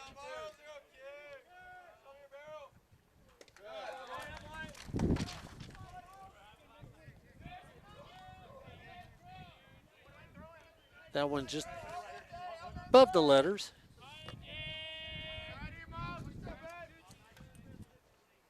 Three and two. Carliner steps back. Runner goes. Fouled away.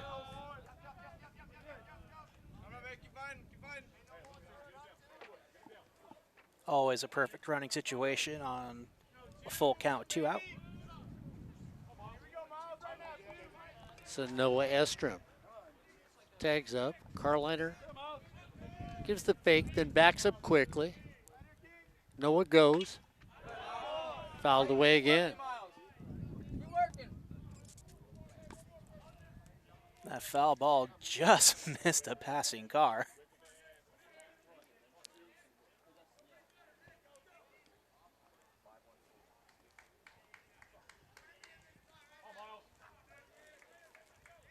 Batista looks at his glove, pounds the leather. 3-2, we'll try it again. Deja vu, the runner goes. This time it's ball 4.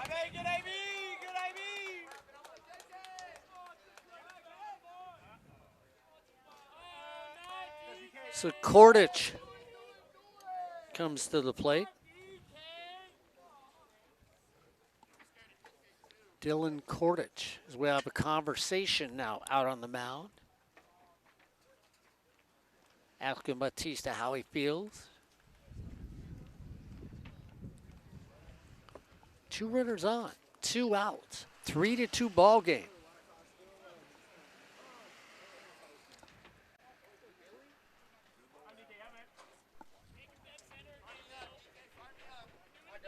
And it looks to be Logan Groff up in the bullpen for the Chargers, getting ready.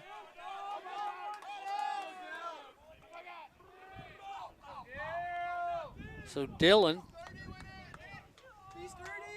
hit a home run in the second, had a single in the fourth. So he's 2 for 2 today.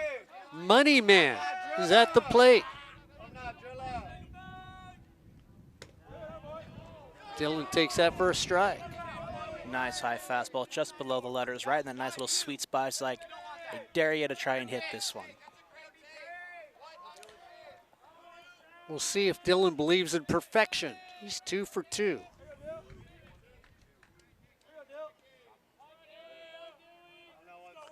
Oh, 1 pitch. Batista taking a lot of time.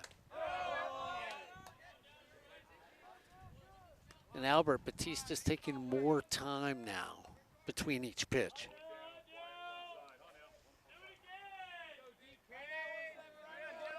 For as much attention as you like to focus on the runners, you got 2 out. Your job right now, focus on getting the hitter out. Down in the dirt.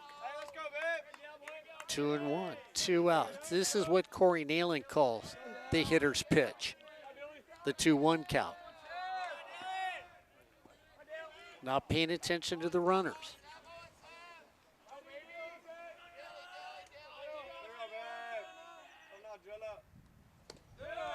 Down and away. 3-1. And Bautista doesn't seem to want any bit of cordage in this at-bat. Got away with that first pitch strike, but all 3 pitches later have missed the zone. 3-1 count, 2 outs, 2 on.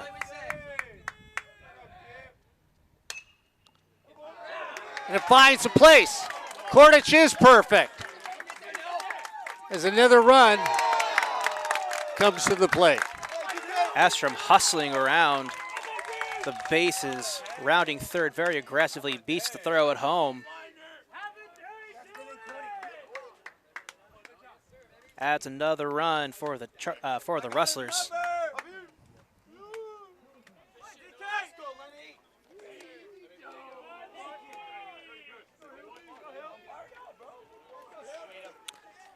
Four to 2. So Kordich, home run, single and a single in this game. Brings up Hildebrandt. And Rustlers capitalizing here with 2 outs and 2 on. Always great baseball when that happens. You get that run back from the previous home run scored by the Chargers the past inning.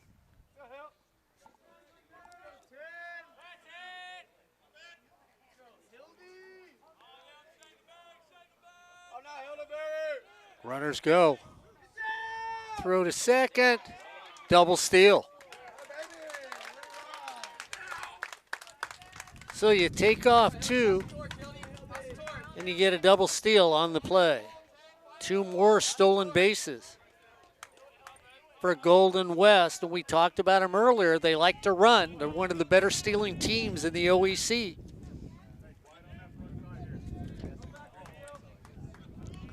Two more in scoring position.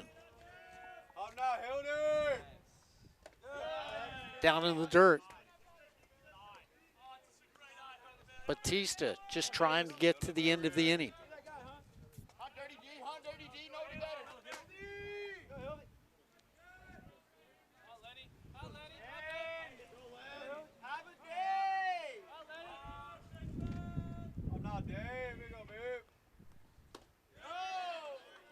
On the edge. Hildebrand doesn't check his swing.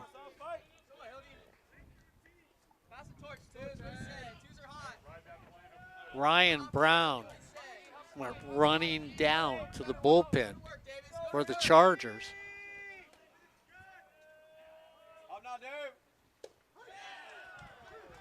Strike 3 taken. Inside of the plate. But not before Dylan Kordich, the man who's been perfect today, gets 1 more run in. 1 run, 2 hits, no errors, 2 left on base. As we head to the bottom of 6, it's the Rustlers 4, the Chargers 2 on SportsNetUSA.net. Albert Robles, Ed Ford, the old guy bringing you the action on a beautiful Saturday afternoon for baseball. And nothing's better than OEC baseball. I'll tell you what, when you talk about the OEC, toughest conference in all sports. Basketball, baseball, softball, you look at it. The SCFA, Southern California Football Association, toughest football conference in the nation. Fullerton College, last few years, past national championships going on there. So when you talk about them, nothing but champions, national champions coming out of the OEC. And when we talk about Cypress, well, you can look up at the board. 5 state championships over there on the baseball side, 9 state championships on the softball side. Brad Pickler, the only coach in the history of California baseball to go 48-0 and win the national championship in the same year. So Cypress has a lineage of softball and baseball action here on Sportsnet, USA.net. Albert, I got to go to you. Bautista in there maybe 1 inning too long? Possibly. I mean, like, he made an excellent third strike pitch to end the inning and limit the damage to just 1 run. He hasn't had the sharpest of days. He hasn't been perfect. But the Chargers are still in it. This game has not been blown open yet. There's still some room for the Chargers to come back, but they got to be more aggressive in their hitting and a little more aggressive on the base pass. Need to do what they can when they actually get on base. And Johnny Valdez Jr. just looks like he's feeling it right now, doesn't he, for Golden West? Absolutely.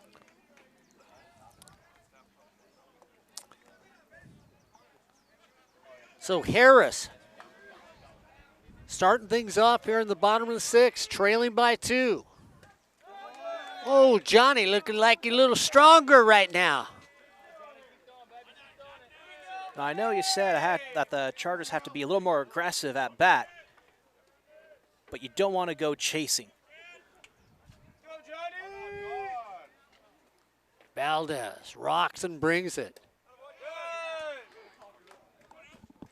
Takes a little off of it and gets the call. Harris 0 for 2 today. Grounded out to short and then back to the box.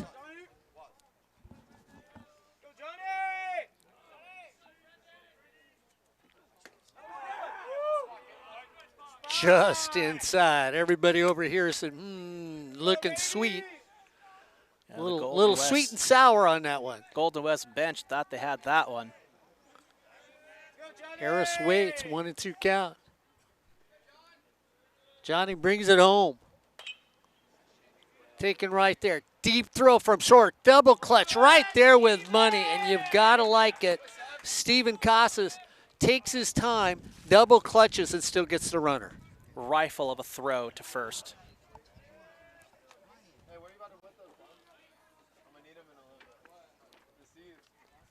So 1 up, 1 down here in the bottom of the 6th. Ryan White to the plate. White, 1 for 2 in today's game. Had a ribby to start things off for Cypress. They looked like, hey, they were going to start the scoring off and maybe, but it hasn't worked out that way so far for the Chargers.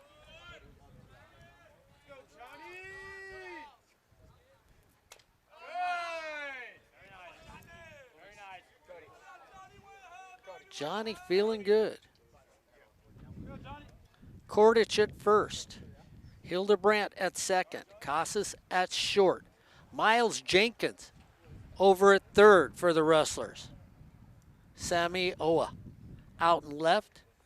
DJ McIvers in center. And then you go to right, Jonas Sebring. So that's the defense for the Golden West Rustlers. Here in the bottom of the 6th. Solid defense. No major gaffes by either team. Yeah, the only real error was just that throw from Bautista that, of course, got that honored run on the home run from Kordich. But other than that, like, this defense has really been picking up their pitcher, like, when they're able to. You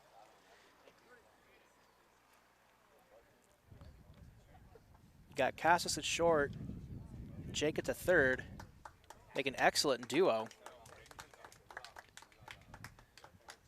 You know, the umpires are just standing out there like us. We're talking. How come an athletic trainer doesn't run over here and squirt some water on us? Back of the, right there? Right on the bald spot? Oh, on the back. Oh. Oh, okay. All right. I was looking for a little help, Ed. You know.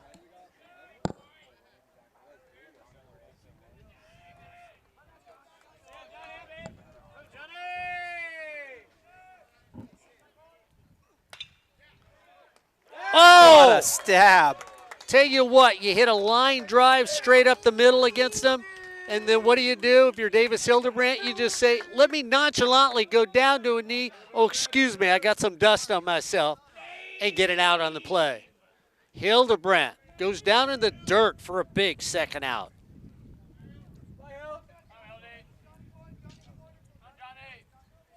You know, Mark, you spoke about the defense and infielders for both teams. And Hildebrandt flashing the glove. That brings up Tostado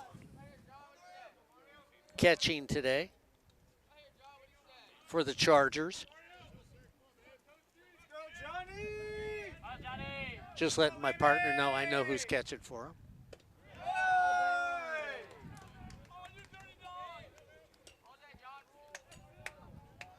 Tostado flew to right, first time up, grounded out to third, his second time up in the fourth inning. He's 0 for 2 today.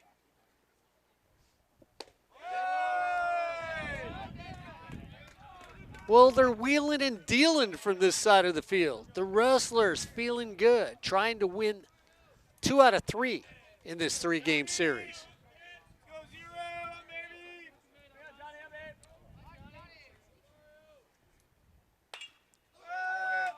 Lazy Susan hit out the right center and taken right there by Jonas Sebring. Now, Sebring didn't have to range that far to his right to bring that one in and end the inning. No runs, no hits, no errors, and nobody. Oh, nobody left on base. So we head to 7.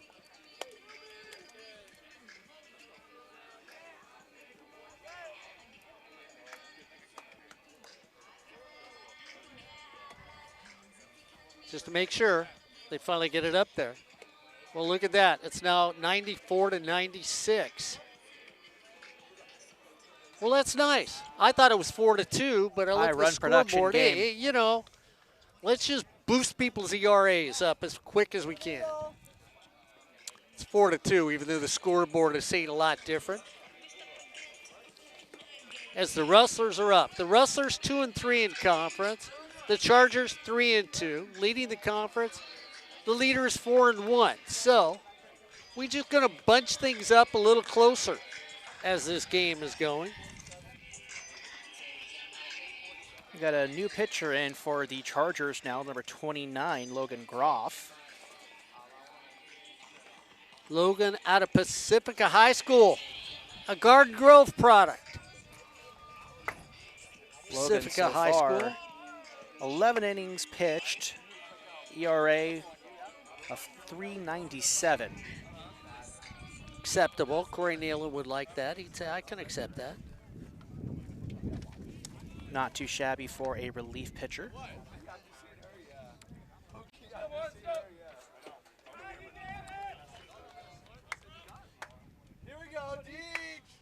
So Groff looking to come in, shut these Rustlers down in this top half of the 7th inning.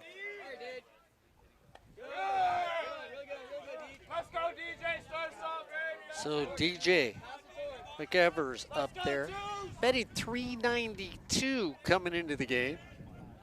On base percentage of 459. Slugging percentage of 527 so far this season.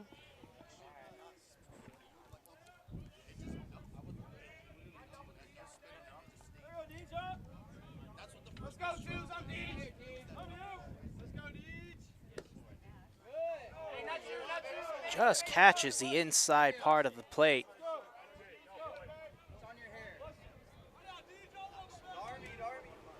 DJ takes a little walk. Takes a breath. That's down and away. 3-1's the count. Logan Groff came in. Deep in the hole, down on a knee, throwing with a big arm, nice, safe. As you're gonna have to call an error on that play, and that error is gonna be right there on Edward Rosales. Pulls the first baseman off the bag, and Carliner can't make a tag. So I'm gonna go to you. I'm gonna call that an E6. Agree, not agree? I'd have to agree with you there. Like, he made the play, yes, but at the same time, throw was too high, too wide. If you're drawing your defensive position off the bag, never a good thing. So Albert and I agree on that. Pass ball. Runner goes to second.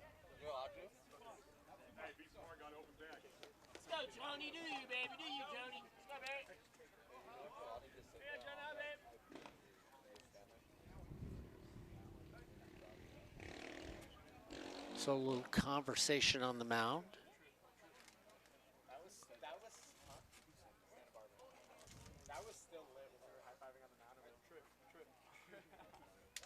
So Sebring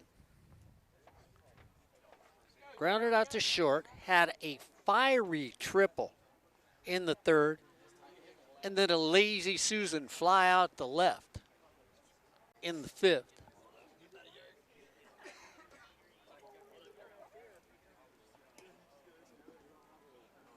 Take a little break here. Well, clouds came in early this morning. Everybody thought 25% chance of rain, and in California, if that's 25% chance of rain, that means 3.5 weeks from now, we'll have some more water shortage because that rain that's supposed to be here just doesn't happen. So, I mean, if you're a baseball fan, you got to love the weatherman.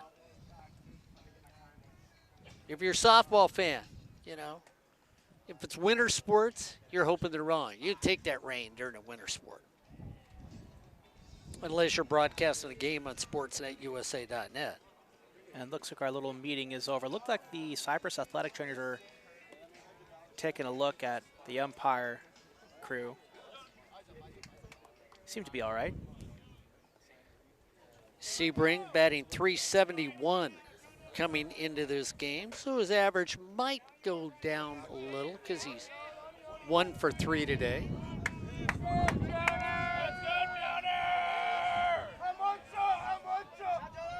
Runner at second, no outs. DeSato saves that one in the dirt. And I'm going to ask you, a little surprised that nobody's laying down a bunt here? No, I'm not that surprised. Okay. Not that surprised. I mean, you're going to let everybody swing away, so you're not really worried about that additional run the old-fashioned way. Bunt him to third, fly ball gets him home. But not necessarily. I mean, like, for the lead that you have right now, there's really no urgency to be too aggressive at the plate. It's all in the Chargers' hands to prevent the runs from scoring on. There's really no pressure on Golden West to try and work for it. Like, they're still in a position where they're still making the pitcher work for it. Okay, so Albert's going to go the, well, I'm going to say a little more new modern-day baseball attitude than old-school attitude. Well, it's just also a matter of looking at the scoreboard. Like, if it's 2-2, oh, yeah, drop a bunt, advance the runner. I'm greedy. I want my runs. You got to generate those runs. That's how you do it. I want my runs. I'm greedy.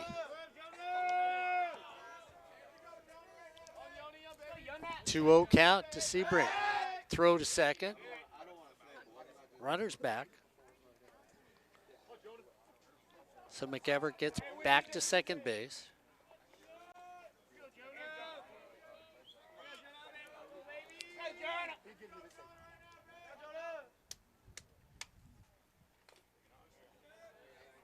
Sort of a slow motion swing to foul the ball off.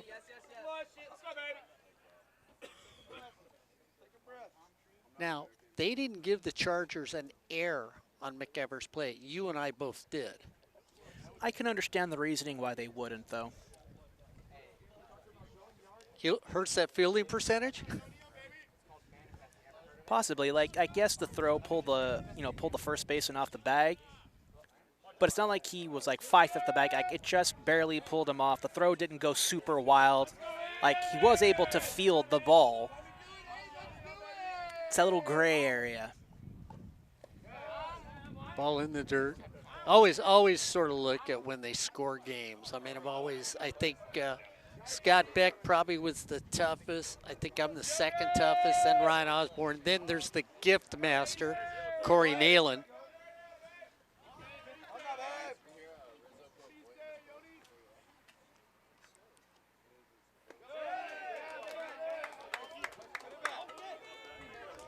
So Sebring works his way on.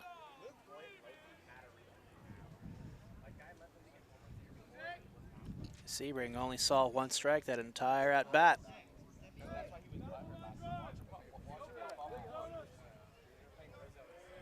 So Samuel walked in the first, singled in the third, got an RBI, then was involved in a 5-4-3 double play in the 5th. I thought it was a little closer. Albert Robles watched it on replay, said, oh no, it was clean.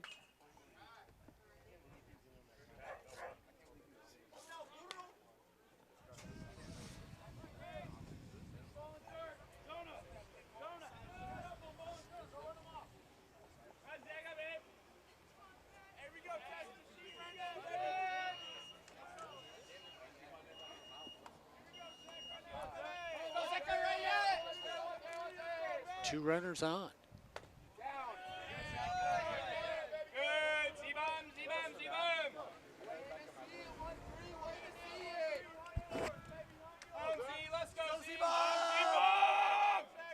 Sammy batting .388. Slugging percentage of .700. Wow.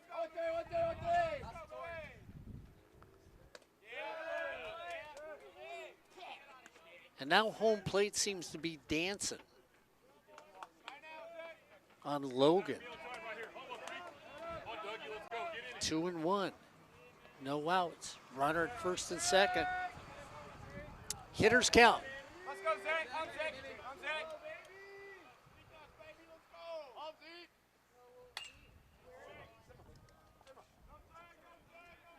Fly ball up the gap. Nobody advances on that one. You end up having that taken down by Luke Honicle in center field. Honicle tracking that one all the way down. Luckily, the wind didn't carry that one. Kind of got held up, if anything. Yeah, the wind's changed again just a little.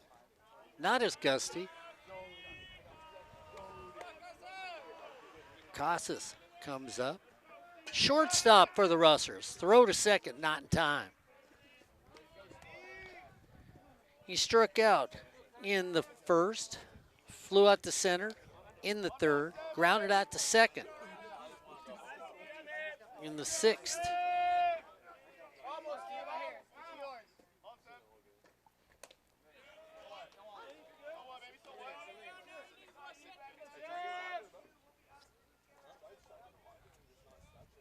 Coming into the game, he's batting .363, on base percentage of .412, slugging percentage of .440. One of the leading base stealers on this team with 14.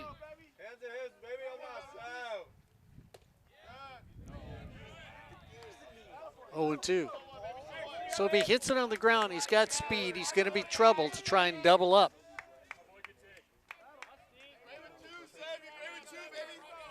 Somebody that can move, getting out of the box. So we'll see what happens. 0-2 count, 1 out, 2 runners on. 4-2 lead by the Rustlers.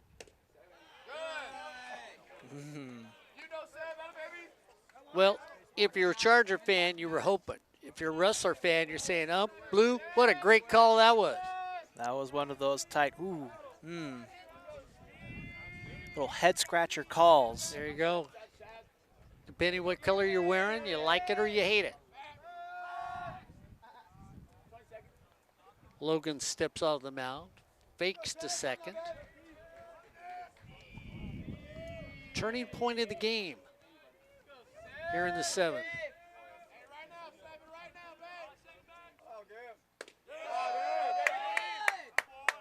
Taken for a ball. Patient hitter. Albert Robles likes people like this.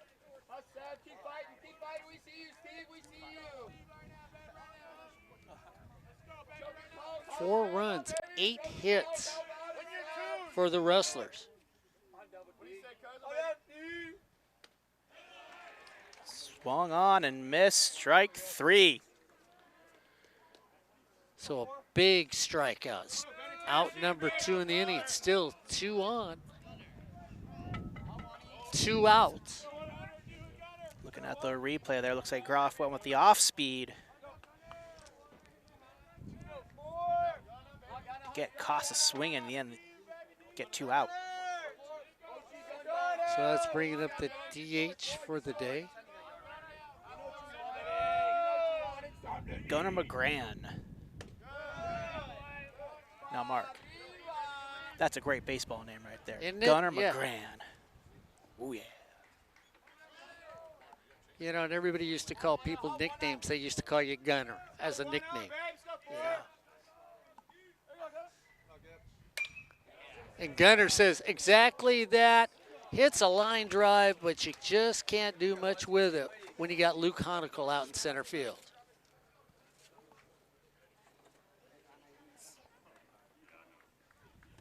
Gunner got a good piece of it, but shot right at Honicle. That's it. No runs, no hits, 1 error, and 2 left on base. As we head to bottom of 7, it's the Rustlers 4, the Chargers 2, here on Sportsnet, USA.net. Next Tuesday, a little Charger softball on Sportsnet, USA.net. The Chargers take on the Hornets on Sportsnet, USA.net.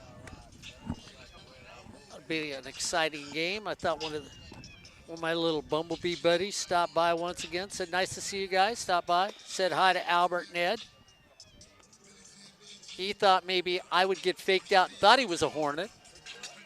But, you know, I know what Buzzy looks like. Doesn't look anything like that. And then as the week goes on, we're going to end up playing a little more softball.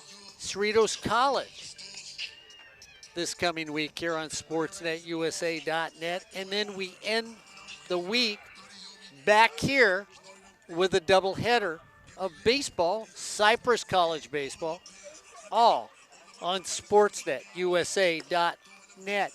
Ed Ford, Albert Robles, Corey Nalen will be visiting us next weekend on SportsNetUSA.net.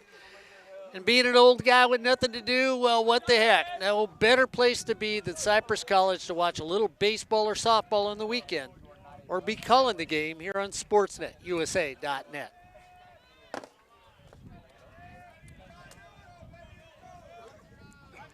Carliner to start things off.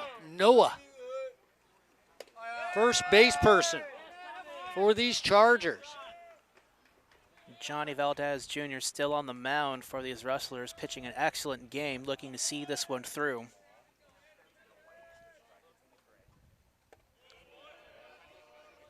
He is wheeling and dealing, Albert. There's no doubt about it from the mound. Yeah, he has kept these Chargers guessing the whole game, bringing a little off-speed pitch in the dirt for that first ball. Carliner just has a go foul. Carliner batting .284, .329 on base percentage, .554 slugging percentage for the 6'5" first baseman. Noah out of Fountain Valley High School.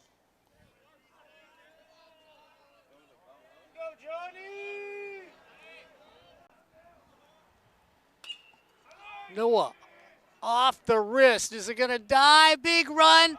Whoa, slide in there. Go after it. And that's exactly what Jonas Sebring does. Goes down on a hip, throws out a glove, and comes away with a baseball. Absolutely impressive catch.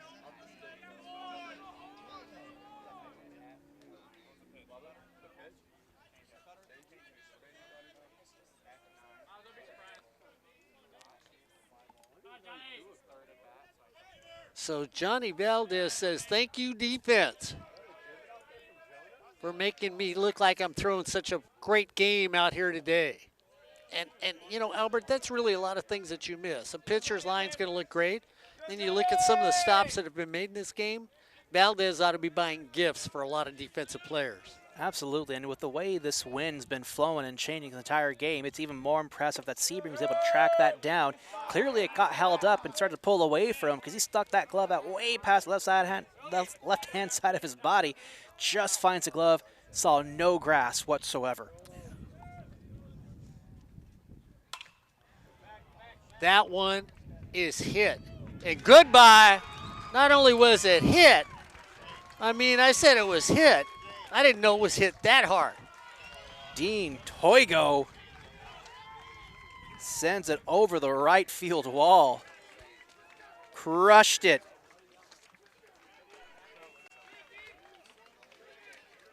Now the Chargers are back within one.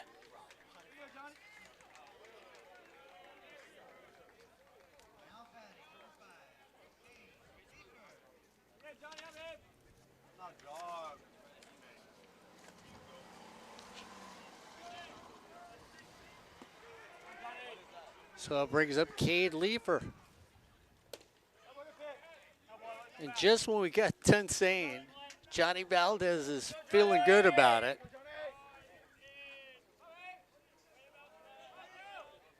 I mean, he still pitched 6+ innings of 3-run baseball so far. That's still a very good, impressive start line. That's what you call a quality start. so Toigo gets the Chargers just a little bit closer.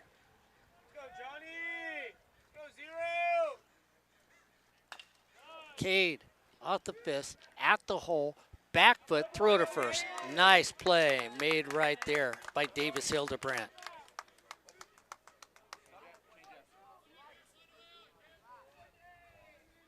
Chargers are now down to their final out. Bringing up Edgar Rosales to the plate. Looking to get on base. Hopefully can at least be the game-tying run for Cypress Chargers.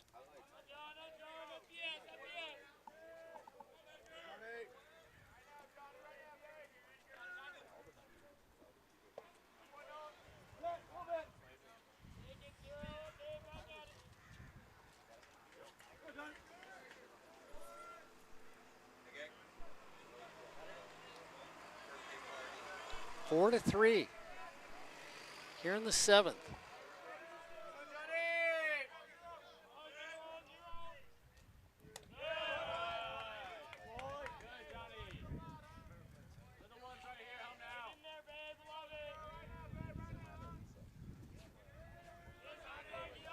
So a big home run gets them closer. On the inside corner at the knees. 1-2. Down to their final strike. Rosales is looking to get a nice pitch that he can work with. Strike 3.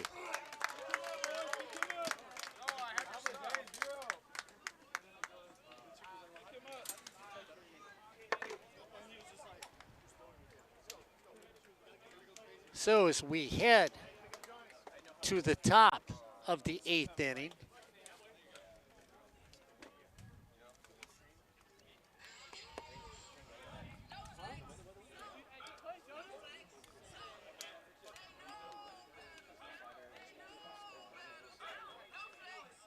as we continue to play.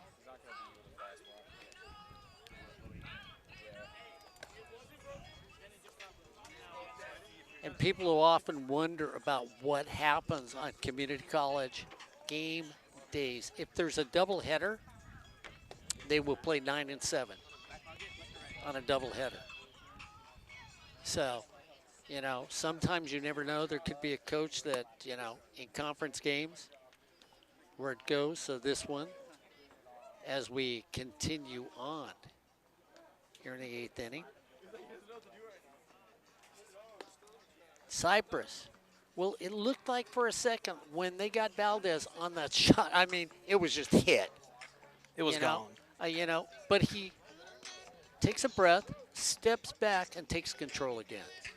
Absolutely, and that just shows the markings of a good, talented pitcher. That he's able to okay, cool. I gave it that home run. We're still up by 1. Focus on the next batter. Get out of the inning. Bring up your offense. Get right back in it. Get those runs back. Yeah, exactly, and they did that. So, but we're 1 inch closer in this game.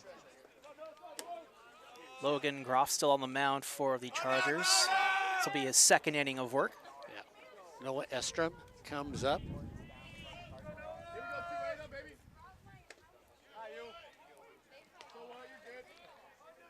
So Carliner still at first, Copian at second, Rosales at short, Leifer at third, White in left, Honickel in center, and Big Dean, who just put the power into the ball, out in right field.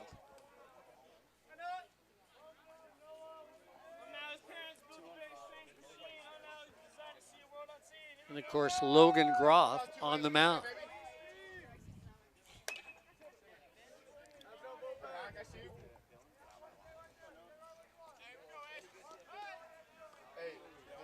1-2 the count to Estrom. Grounded out the 3rd in the 2nd, grounded out the 3rd in the 4th, and then got a base hit in the 6th.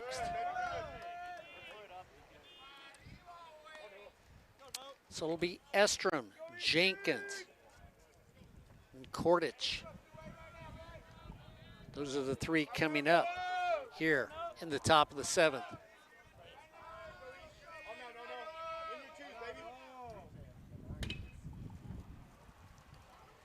Easy little hopper right there to Edgar Rosales. Edgar says, thank you. Wide, high throw. But Noah Carliner gets the save. Really jumps the ladder on that one, brings it down and tags the bag to record the first out. That's why you're so good at shortstop, because you have no errors. You know, I mean, it's always that first baseman that's never thought Making of. you look good. Yeah, exactly. Your percentage is so high defensively. And then you go to that next team whose first baseman couldn't catch a rock if it was dropped in front of him.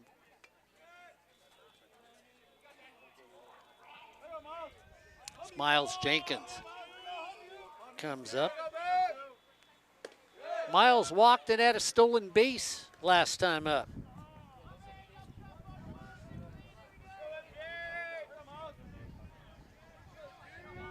Two and 0 early on here to Miles Jenkins.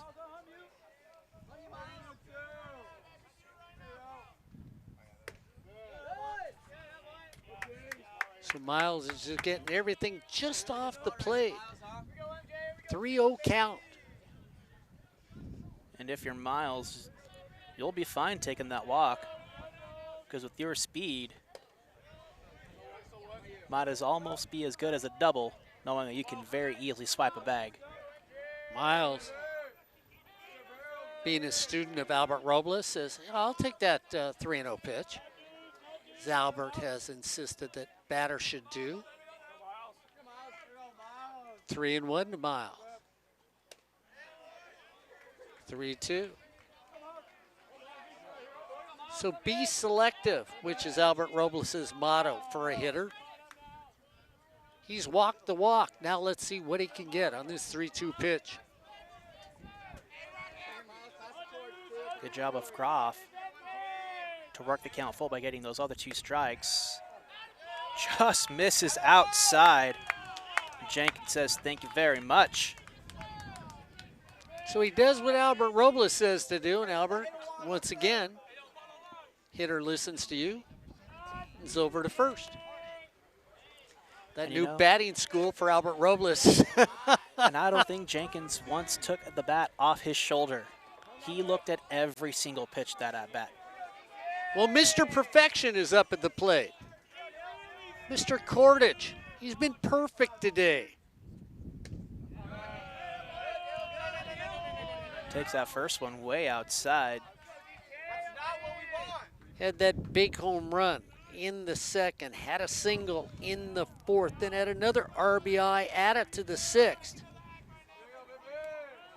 3 for 3 today. Throw to first, not in time.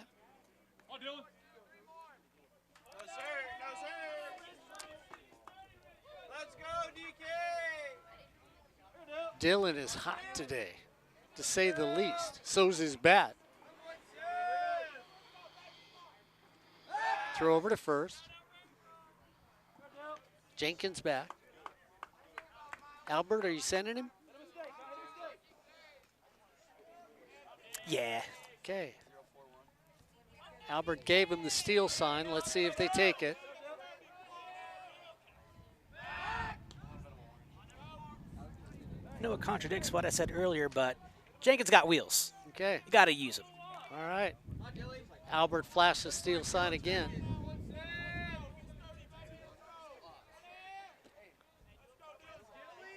Jenkins taking a fairly sizable lead at first. Kordich takes it. 2-0. Another little conversation. So Albert Robles keeps telling Andrew Ramos it's time to go. When you look at the coaching staff for the Golden West Rustlers, Andrew Ramos, Mike Mundy, Tony Gonzalez, Cody Thompson, Tyler DePretta, and Mike Benson. That's the coaching staff for the Rustlers. On the other side, it's Anthony Hutting is the head coach for the Cypress Chargers. And of course, the head coach that we've always loved through the years, still over there, is Scott Pickler. Carlos Gonzalez, Nick Bruto, Steve Lambright, and Joey Notch. So those are your coaches for both your respective teams out here. The educators. Remember, that's what a coach is here in the community college level. They are an educator and then that coach. Kordich looks at 3-0. Okay, Albert, I'm going to you. This is a man who's 3 for 3. Do you let him swing?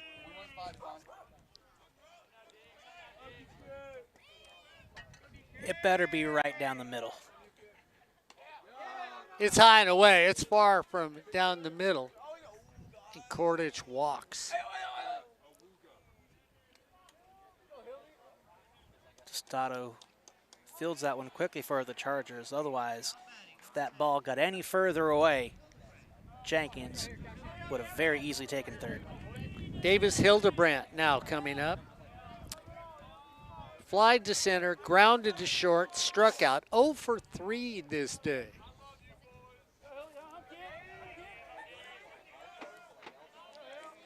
Groff in a similar position as he was in the 7th. Wasn't the cleanest, but he does have the stuff to get out of the inning.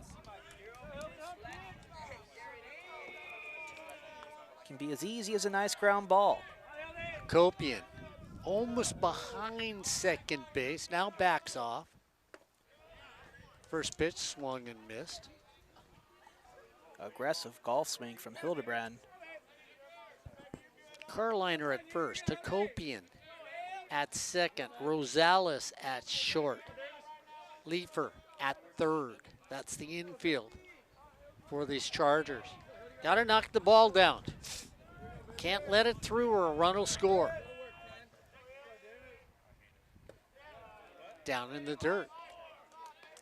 Action in the bullpen again for Cypress. Warming up quickly in the bullpen for the Chargers. 1-1 count, 1 out. Throw to second. Oh, they've got him asleep. And he gets tagged out as he slowly turned to wander back to second base and got caught off guard. Excellent pickoff move there by Groff. Catches Miles Jenkins sleeping. So that's for the second out, and now there's a runner at first with 2 outs. Huge play in this game. Critical.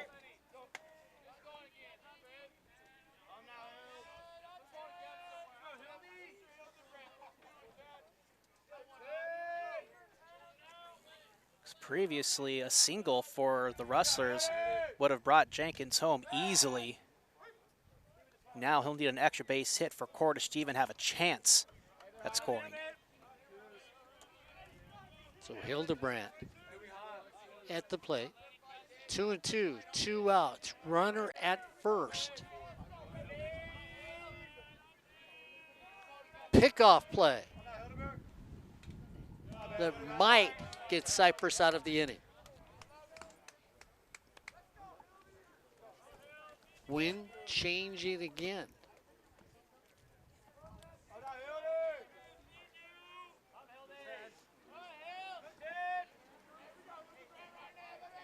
Two-two pitch, 2 outs. Runner at first. Let's see if Cordish is on the run. Taken off the foot. Cordish stops. And so Logan Groff tries to play a goalie in a hockey game, tries to take it off the skate, but takes it off his foot. Cordish moves to second. And now you sit there and say to yourself, Albert Robles, how big was that pickoff at second? Huge. Absolutely huge. I mean, like, it's an unfortunate circumstance to take one right off the boot, goes right into right field. But luckily, you know, the positioning of Toigo, in right field for the Chargers, able to keep the runner from advancing any further than he already has.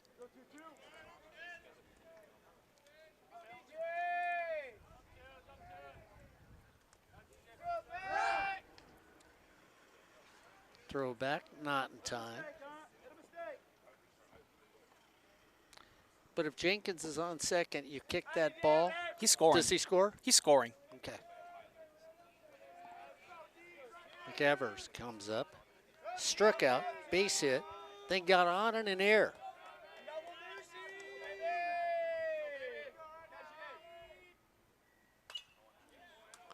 Fouled away. 1-run game. Actually, I'll amend my statement too. He'll try to score. He'll try to score. Okay. I think he'll force the arm of Toigo. But there would have been a play at the plate. Absolutely. Okay. So a huge pickoff play as of right now. We'll see though. Well, no matter what, it still would be, because if a run scores, it should have been 2.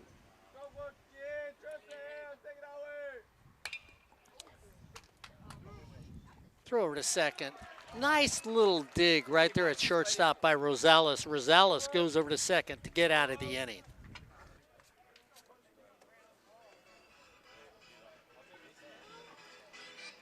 No runs on no errors. 1 left on base. We'll add no hits too. So as we head to the bottom of the 8th, well, yeah, we're in a nail biter. The Rustlers, the Chargers, within 1 of each other here on Sportsnet, USA.net. Ed Ford, Albert Robles. Looking at softball, looking at baseball. We talked about what goes on in softball yesterday. It was all about softball yesterday here on Sportsnet USA.net. Well, I want to say yesterday. That's what it felt like it was yesterday when we looked at it. When we talked about some of the players, we talked about some of the local players, some of the top high school players right now. One of the top ones is Termod Johnson out of Atlanta, Georgia. When he was 14 and under sort of similar to the PGF, he was a 380 hitter with 19 runs driven in and 105 stolen bases. He had 132 walks in a 218-game career as a high school baseball player. Elijah Green, that plays at the IMG Academy, has incredible speed and power. One of the top players still. Dylan Lesko out of Buford, Georgia, is one of the most dominant pitchers ever in club play. 7 times he was most valuable player, 21 team championships, and he throws a fastball for a 17-year-old between 97 and 102 miles per hour. Some of the better high school players around the nation. When we look at things. Jackson Ferris out of Mississippi.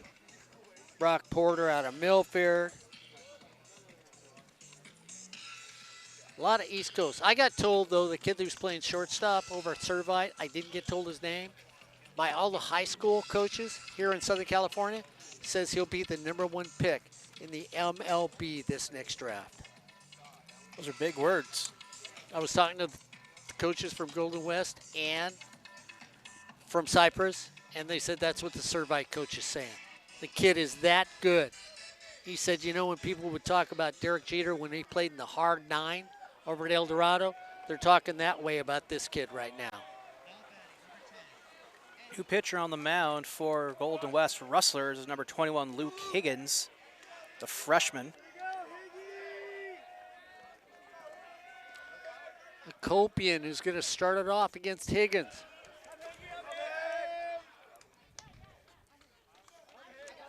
Higgins on the season so far through 10 appearances has 16 innings pitched with an ERA of 2.76. Good ERA. Solid.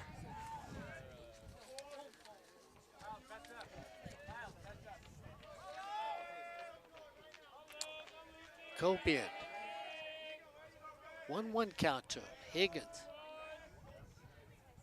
steps out of the box. So Johnny Valdez Jr. is on record to win the game if Golden West wins.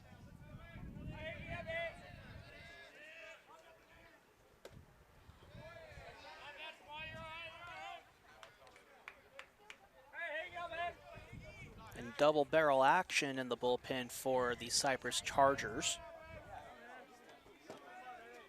2-1 to Hokopian. Puts it right there. Easy little fly ball. Nice little can of corn. Right there to Jonathan Sebring in right field.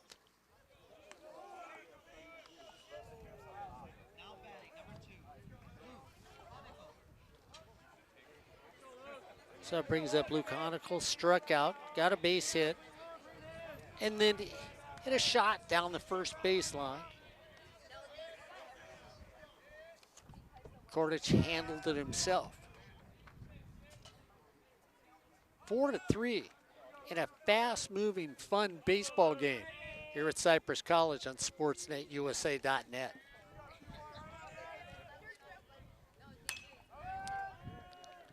Down the left field line, going foul.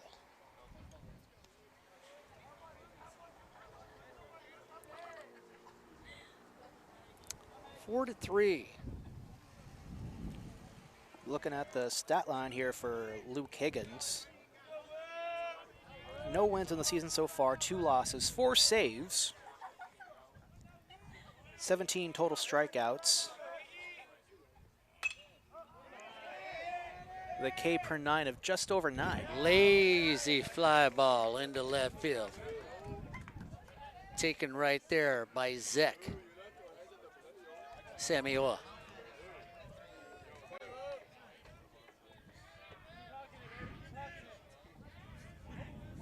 Sorry, Albert, I didn't hear that last part on his numbers. 17 strikeouts so far through his 16 innings pitched. Nice. So a nice little K per 9 of 9.37. Wow. Solid. How many walks does he have? He has 7 walks on the season. 2-to-1 ratio. Nice for a reliever. Big swing. All through it. Harris waves it air and comes up with it.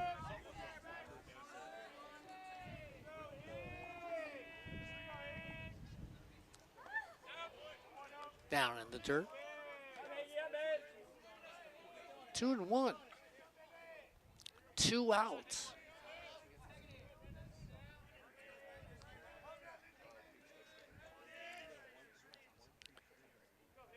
Two-one count. Just off the inside. 3-1.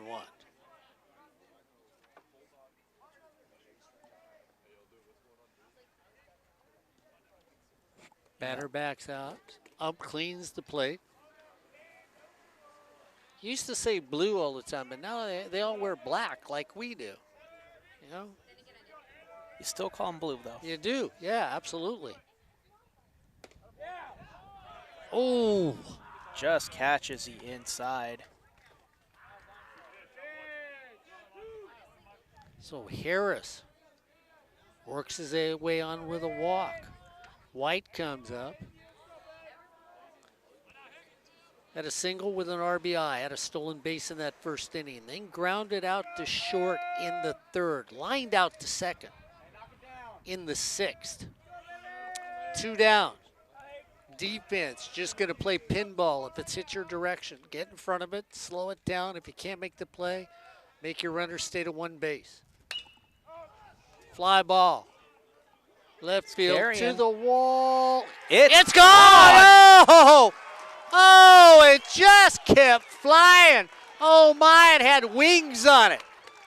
It looked like a dove going out there.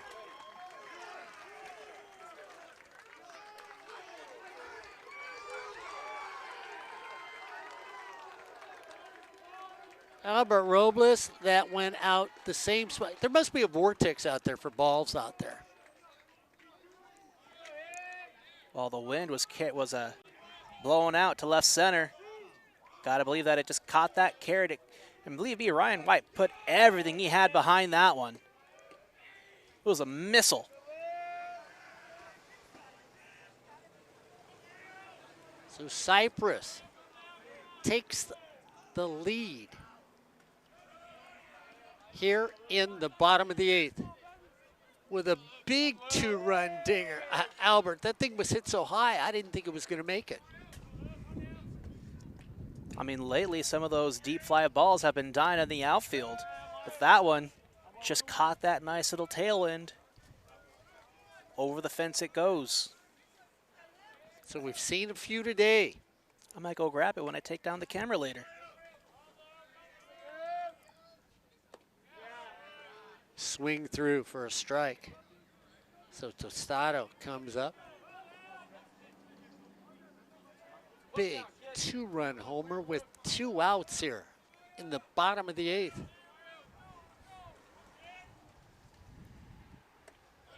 Absolutely clutch home run swing from White.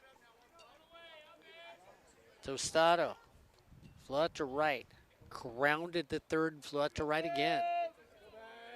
2-2 count.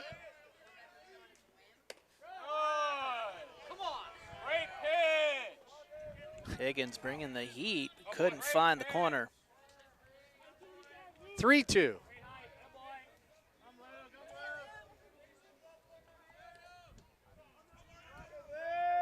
Three-two count, 2 outs, nobody left on base. Ball 4.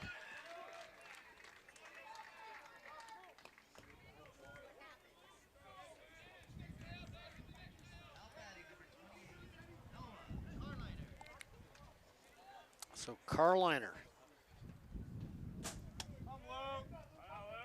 up to the plate. 1 for 3 today.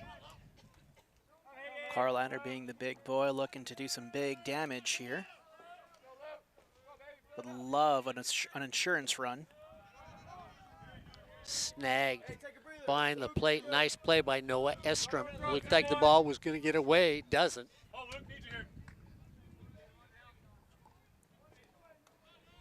Tostado jetting off of first base, staying frosty.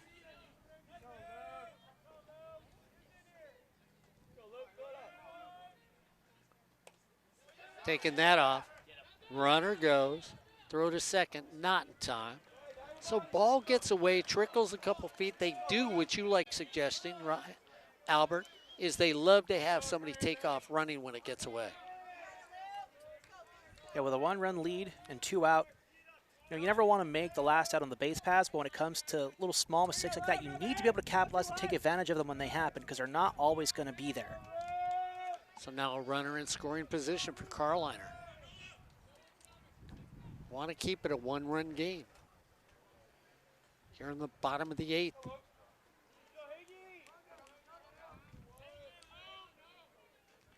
Five runs, 7 hits, 1 error for Cypress.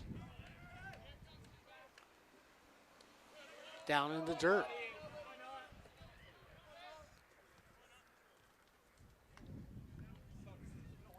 Esther managing to keep that one in front of him and keep Tostado at second.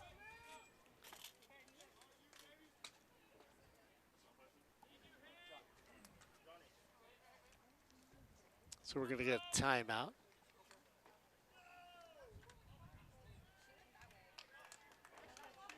Looks so like it's an gonna... automatic pass. It's automatic walk. So manager goes out and says, we're walking him so the pitcher doesn't have to throw 4. And they put Carliner over at first base. So Carliner issued a walk. Runners on first and second. Togo comes up, struck out, flew out, and then hit a biggie. I tell you what, that's probably the hardest hit out of all the ones we've seen gone today.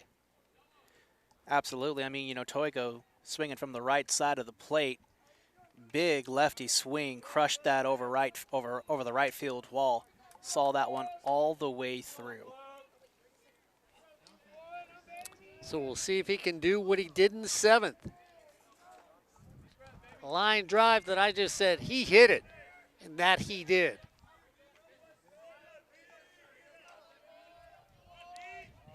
And it's an interesting decision that you'd rather see Toigo at the plate compared to Carliner, who has really mostly a defensive presence in this game, not so much offensively. So 2 runs on, 2 out.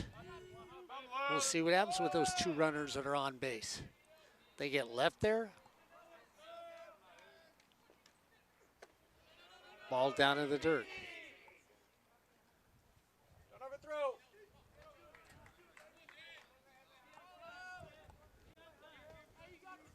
Big lefty, 6'3", 190 pounds out of Yorba Linda High School. Put the spark in the ball last time he was up.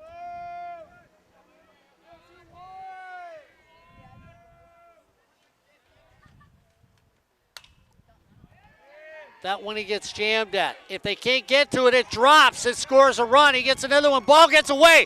They're going to send the second guy home. Here comes the throw to the plate. He's in. It was a perfect relay throw to Estrom at the plate, but Estrom drops the ball. Carliner manages to still tag the plate and is safe.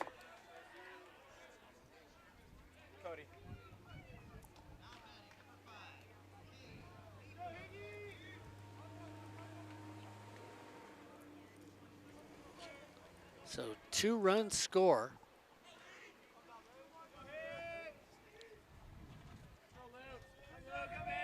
And I'm just going to go ahead and say it, Mark. That coaching decision bit them where the sun don't shine. Yeah, it did. Yeah. It's the one player you don't want to see. 4 big runs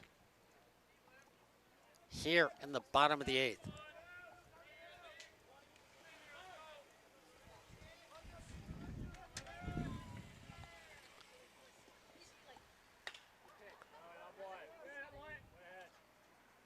Cade Leifer comes up now. So 4 runs here in the bottom of the 8th.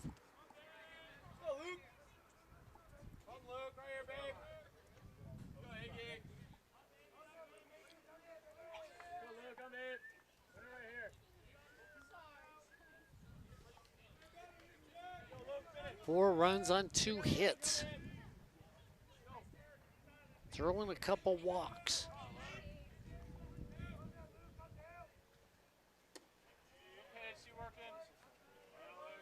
And now 7-4 in favor of Cypress.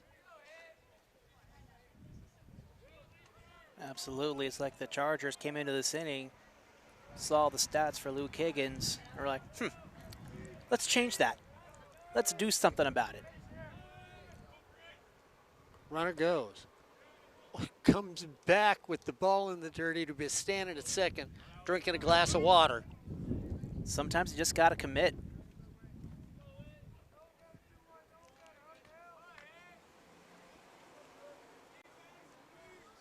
Well, Albert told him, hey, go to that 6'5" guy and pitch to him. They wouldn't listen. And a couple more runs score here in the bottom of the 8th. Infield pop-up, taking control. Shortstop comes on over and pulls it down, but by then it's a little late as Casas catches that one. 4 runs on 2 hits, no errors.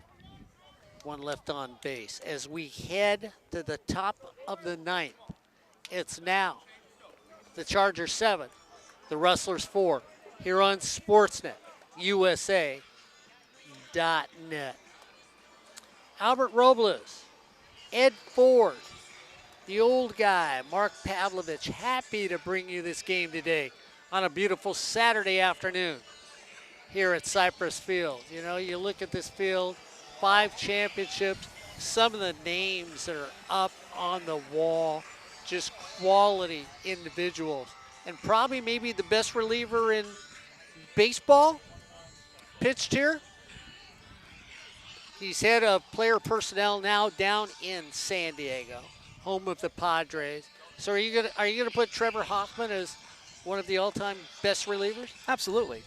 He's second in saves all time. Mariano first, Hoffman, and I think maybe Bell right after that.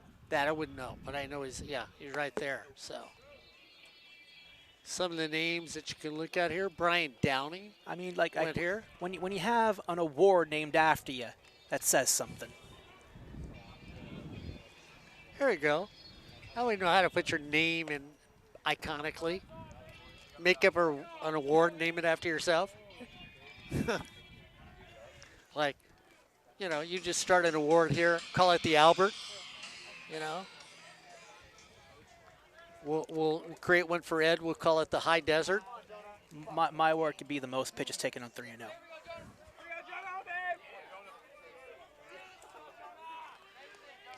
Logan Groff in his 3rd inning of work came in looking to stop the bleeding a little bit, but now is in line for the win for the Chargers here.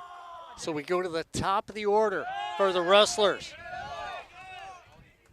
Sebring, Semioa, and then Casas to lead things off. Here in the 9th inning, they need 3 to tie, 4 to take the lead. 2 early balls here to Sebring. So Groff falling behind early, but he's seen this full lineup already by now. Hopefully he hasn't shown the Rustlers all his little tricks. Still has something to work with. 3-0 the count. 2-1 strikeout to walk ratio. Needs those strikeouts if he wants the Chargers to win this game. Sebring, 3-0 count. Works his way on base to start the 9th. Didn't see a single strike in that at-bat. 4 straight balls out of Groff. It's going to bring Samioa up to the plate. Sebring's got some speed, but not entirely the wheels as some of the other Rustlers players. But still a danger to be dealt with. Samioa walked, got a single in the 3rd, grounded out into a double play, 5-4-3 in the 5th, and then flew out to center. Looks like we're bringing in the athletic trainers here. We're going to take a look at Groff. Yeah, the umpire touched his elbow to say he thinks something in his throwing arm. He might have felt a twinge. Let's hope it wasn't anything serious.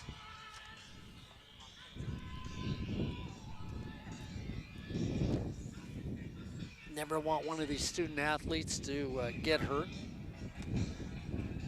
Hopefully it is okay, but we are going to be getting a pitching change here for the Chargers.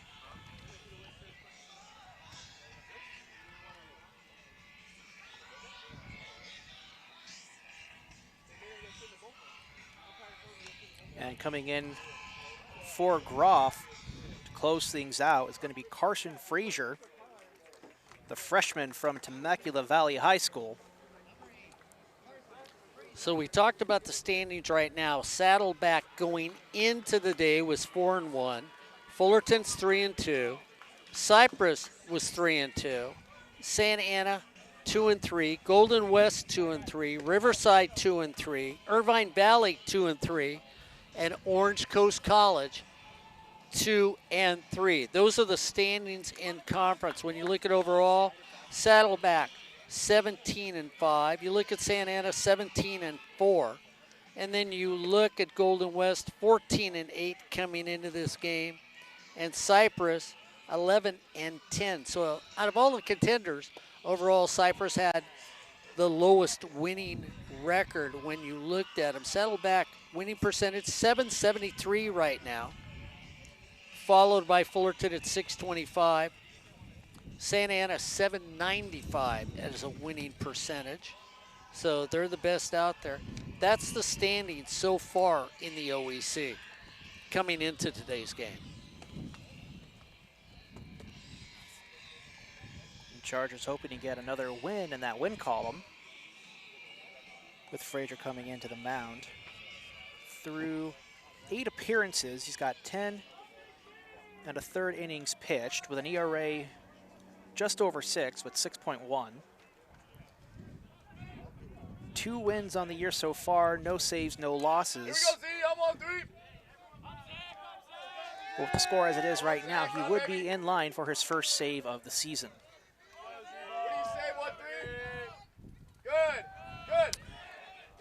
Runner goes, throw, out and outfield. Runner stays there.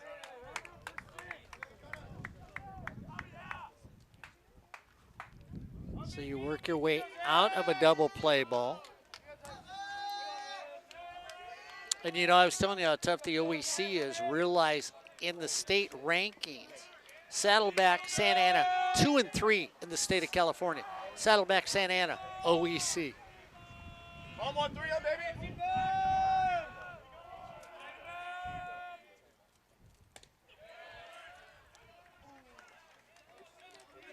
So that says something about all these teams that are in the OEC and whom they are playing against. And we've evened the count now, 1-1. As Frazier gets that hard earned strike to Samioa. High fly ball. It keeps floating. It keeps floating. It keeps floating. Caught at the wall. Snow coned. Runner tags and moves to third. Oh my goodness! I tell you No, what. he's out at second. Luke Mark. Honicle He was running goes and off get the it. bat. So It's doubled up at second. He did not tag up.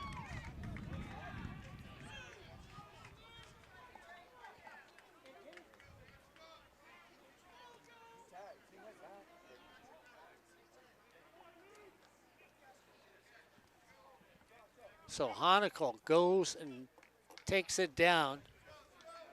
Runner went.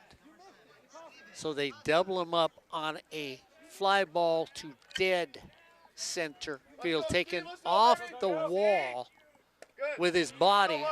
Honicle comes down with the ball. Fantastic catch from Honicle. Saw that one all the way.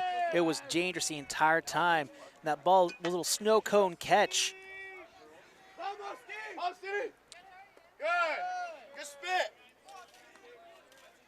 What do you say, Sav? Ain't no one better than you. And that ball, too, just kept going and going and going. Pass it. And again, you like to look at the wind. It's flying out in that direction. Good.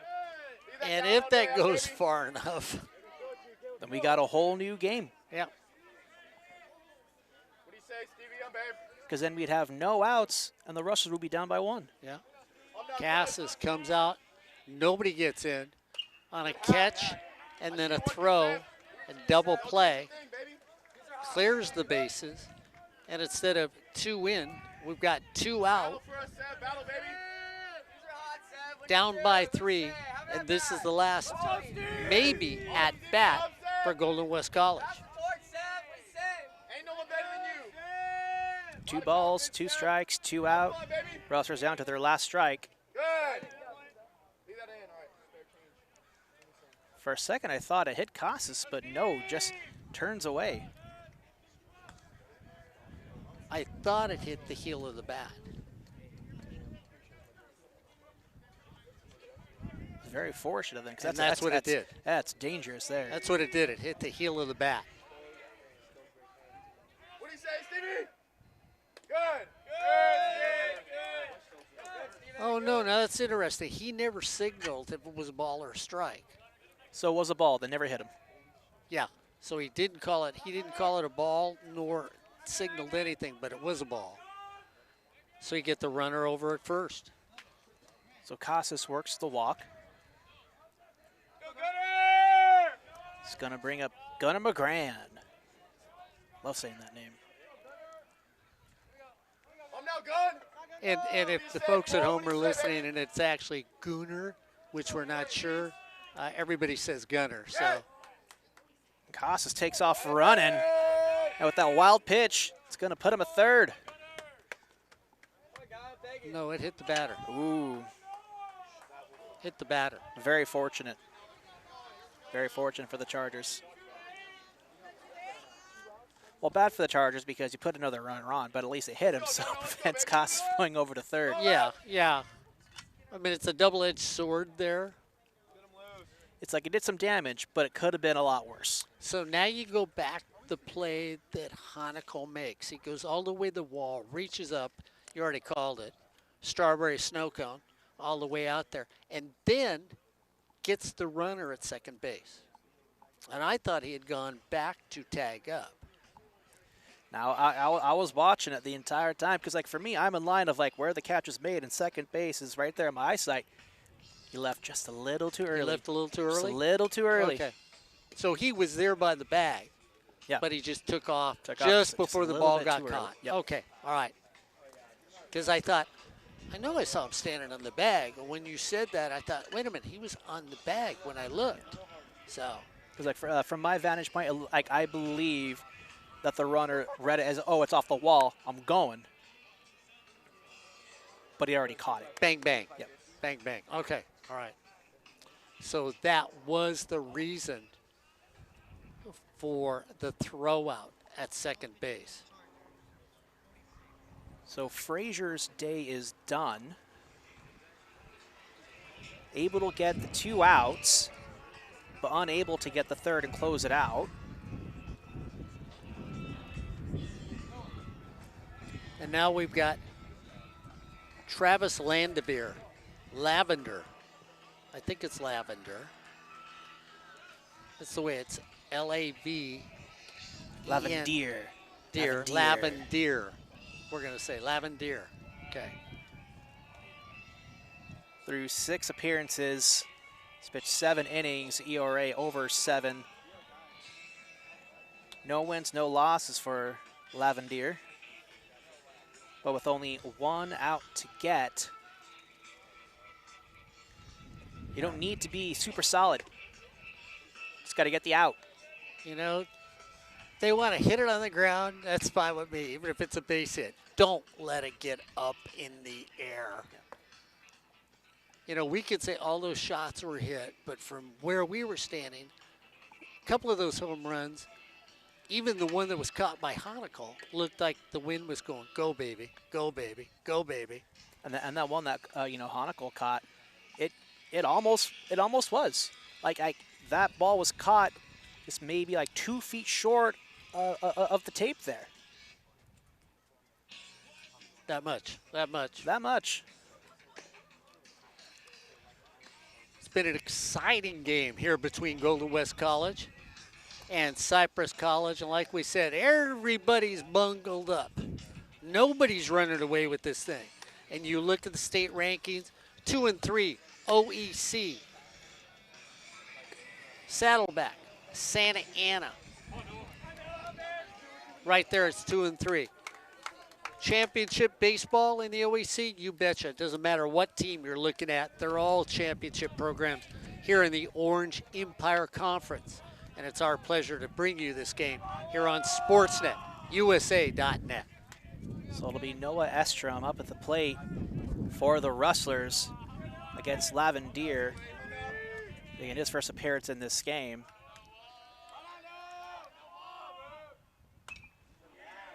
First pitch, fouled away. And you look at the defense now. Carliner all the way back on the outfield skin over at first base. Hakopian, same play at second base. Rosales, he's camped out there on the grass all day long. And even Leifert now, back at third. They're going to knock down the ground ball. Yeah, everybody Chargers playing everything deep. Move up. No doubles defense by the outfield. And infielders all playing along the grass. So they're all deep. And then when you look in the outfield, little surprised here. Now, I know you're respecting the hitter. Straight away, medium depth in right. Straight away, medium depth in center. Straight away, medium depth in left. Would you play back 2 or 3 feet right now?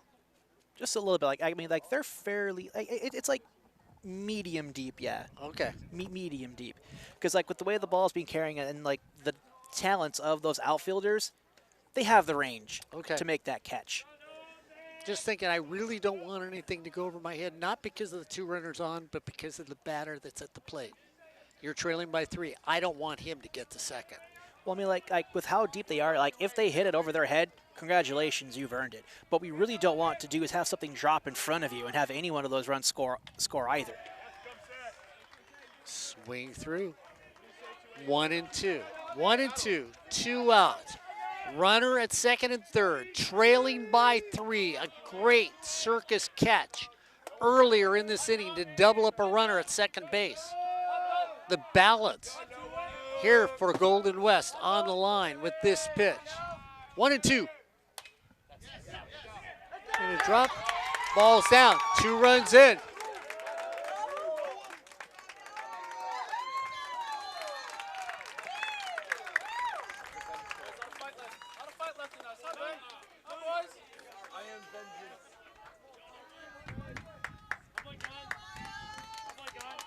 So Noah drives in 2 runs with a long single that falls just in front of the left fielder, Ryan White.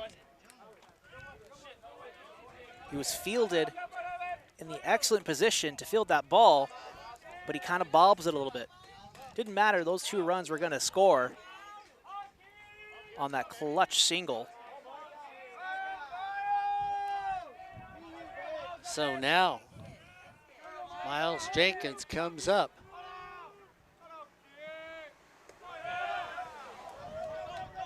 Ball is dropped. Okay, now I'm really putting you spot in the spot, baby. You gonna send the man at first base? You gonna take a chance of him getting thrown out? Let's see, who's that on first over there? Looks to be... That's Estrom. Estrom.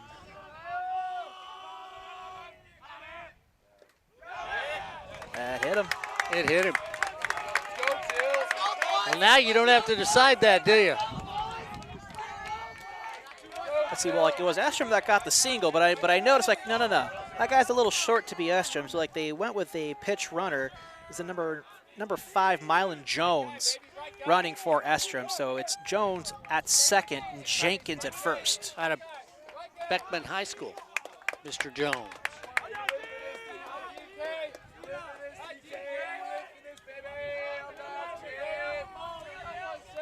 Now how big is that catch at center field? Absolutely. This is the guy you did not want to come to the plate this inning. Mr. Perfection.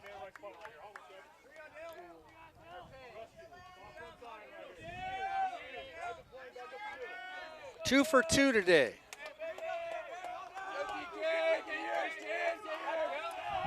Kordich capable of changing this game with just one swing.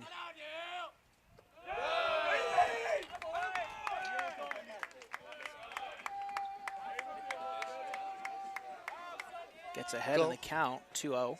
Golden West making noise, looking for the Mardi Gras.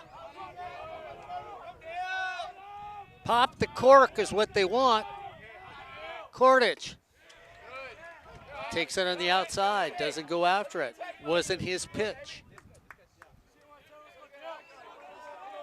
2-1, 2 outs, trailing by 1. 2 runs in, 2 runners on, 2 outs.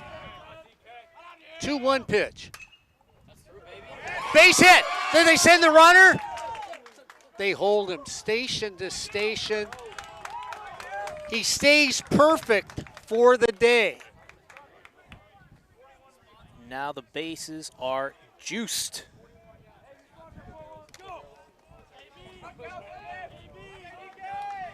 Bases loaded, trailing by 1, 2 outs, top of the 9th. Go, Berg.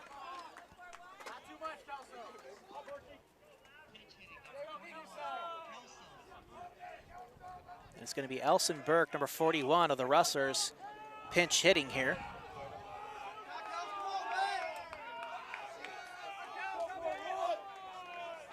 Bases loaded, 2 out. Chargers ahead by 1.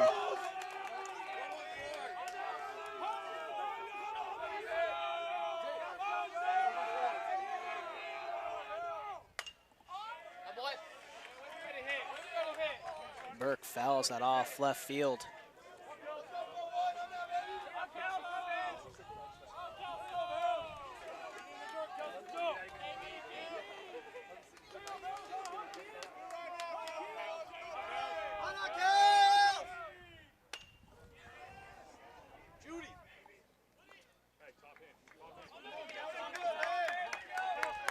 Fouled again down the left field line, but out of play.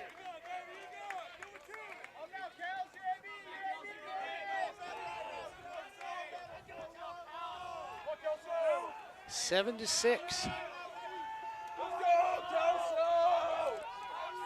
0-2 count.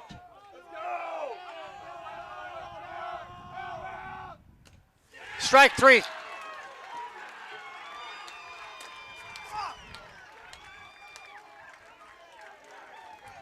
And Golden West comes up just a swing and a circus catch from winning this game. Well, Cypress comes away a victor. 7 runs, 8 hits, 1 error.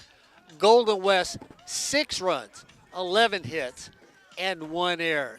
And Cypress now, he's getting closer to lead here in the OEC. So Cypress with a victory, climbing towards the top. Fred Ford, Albert Robles, I'm the old guy. You've been watching Cypress College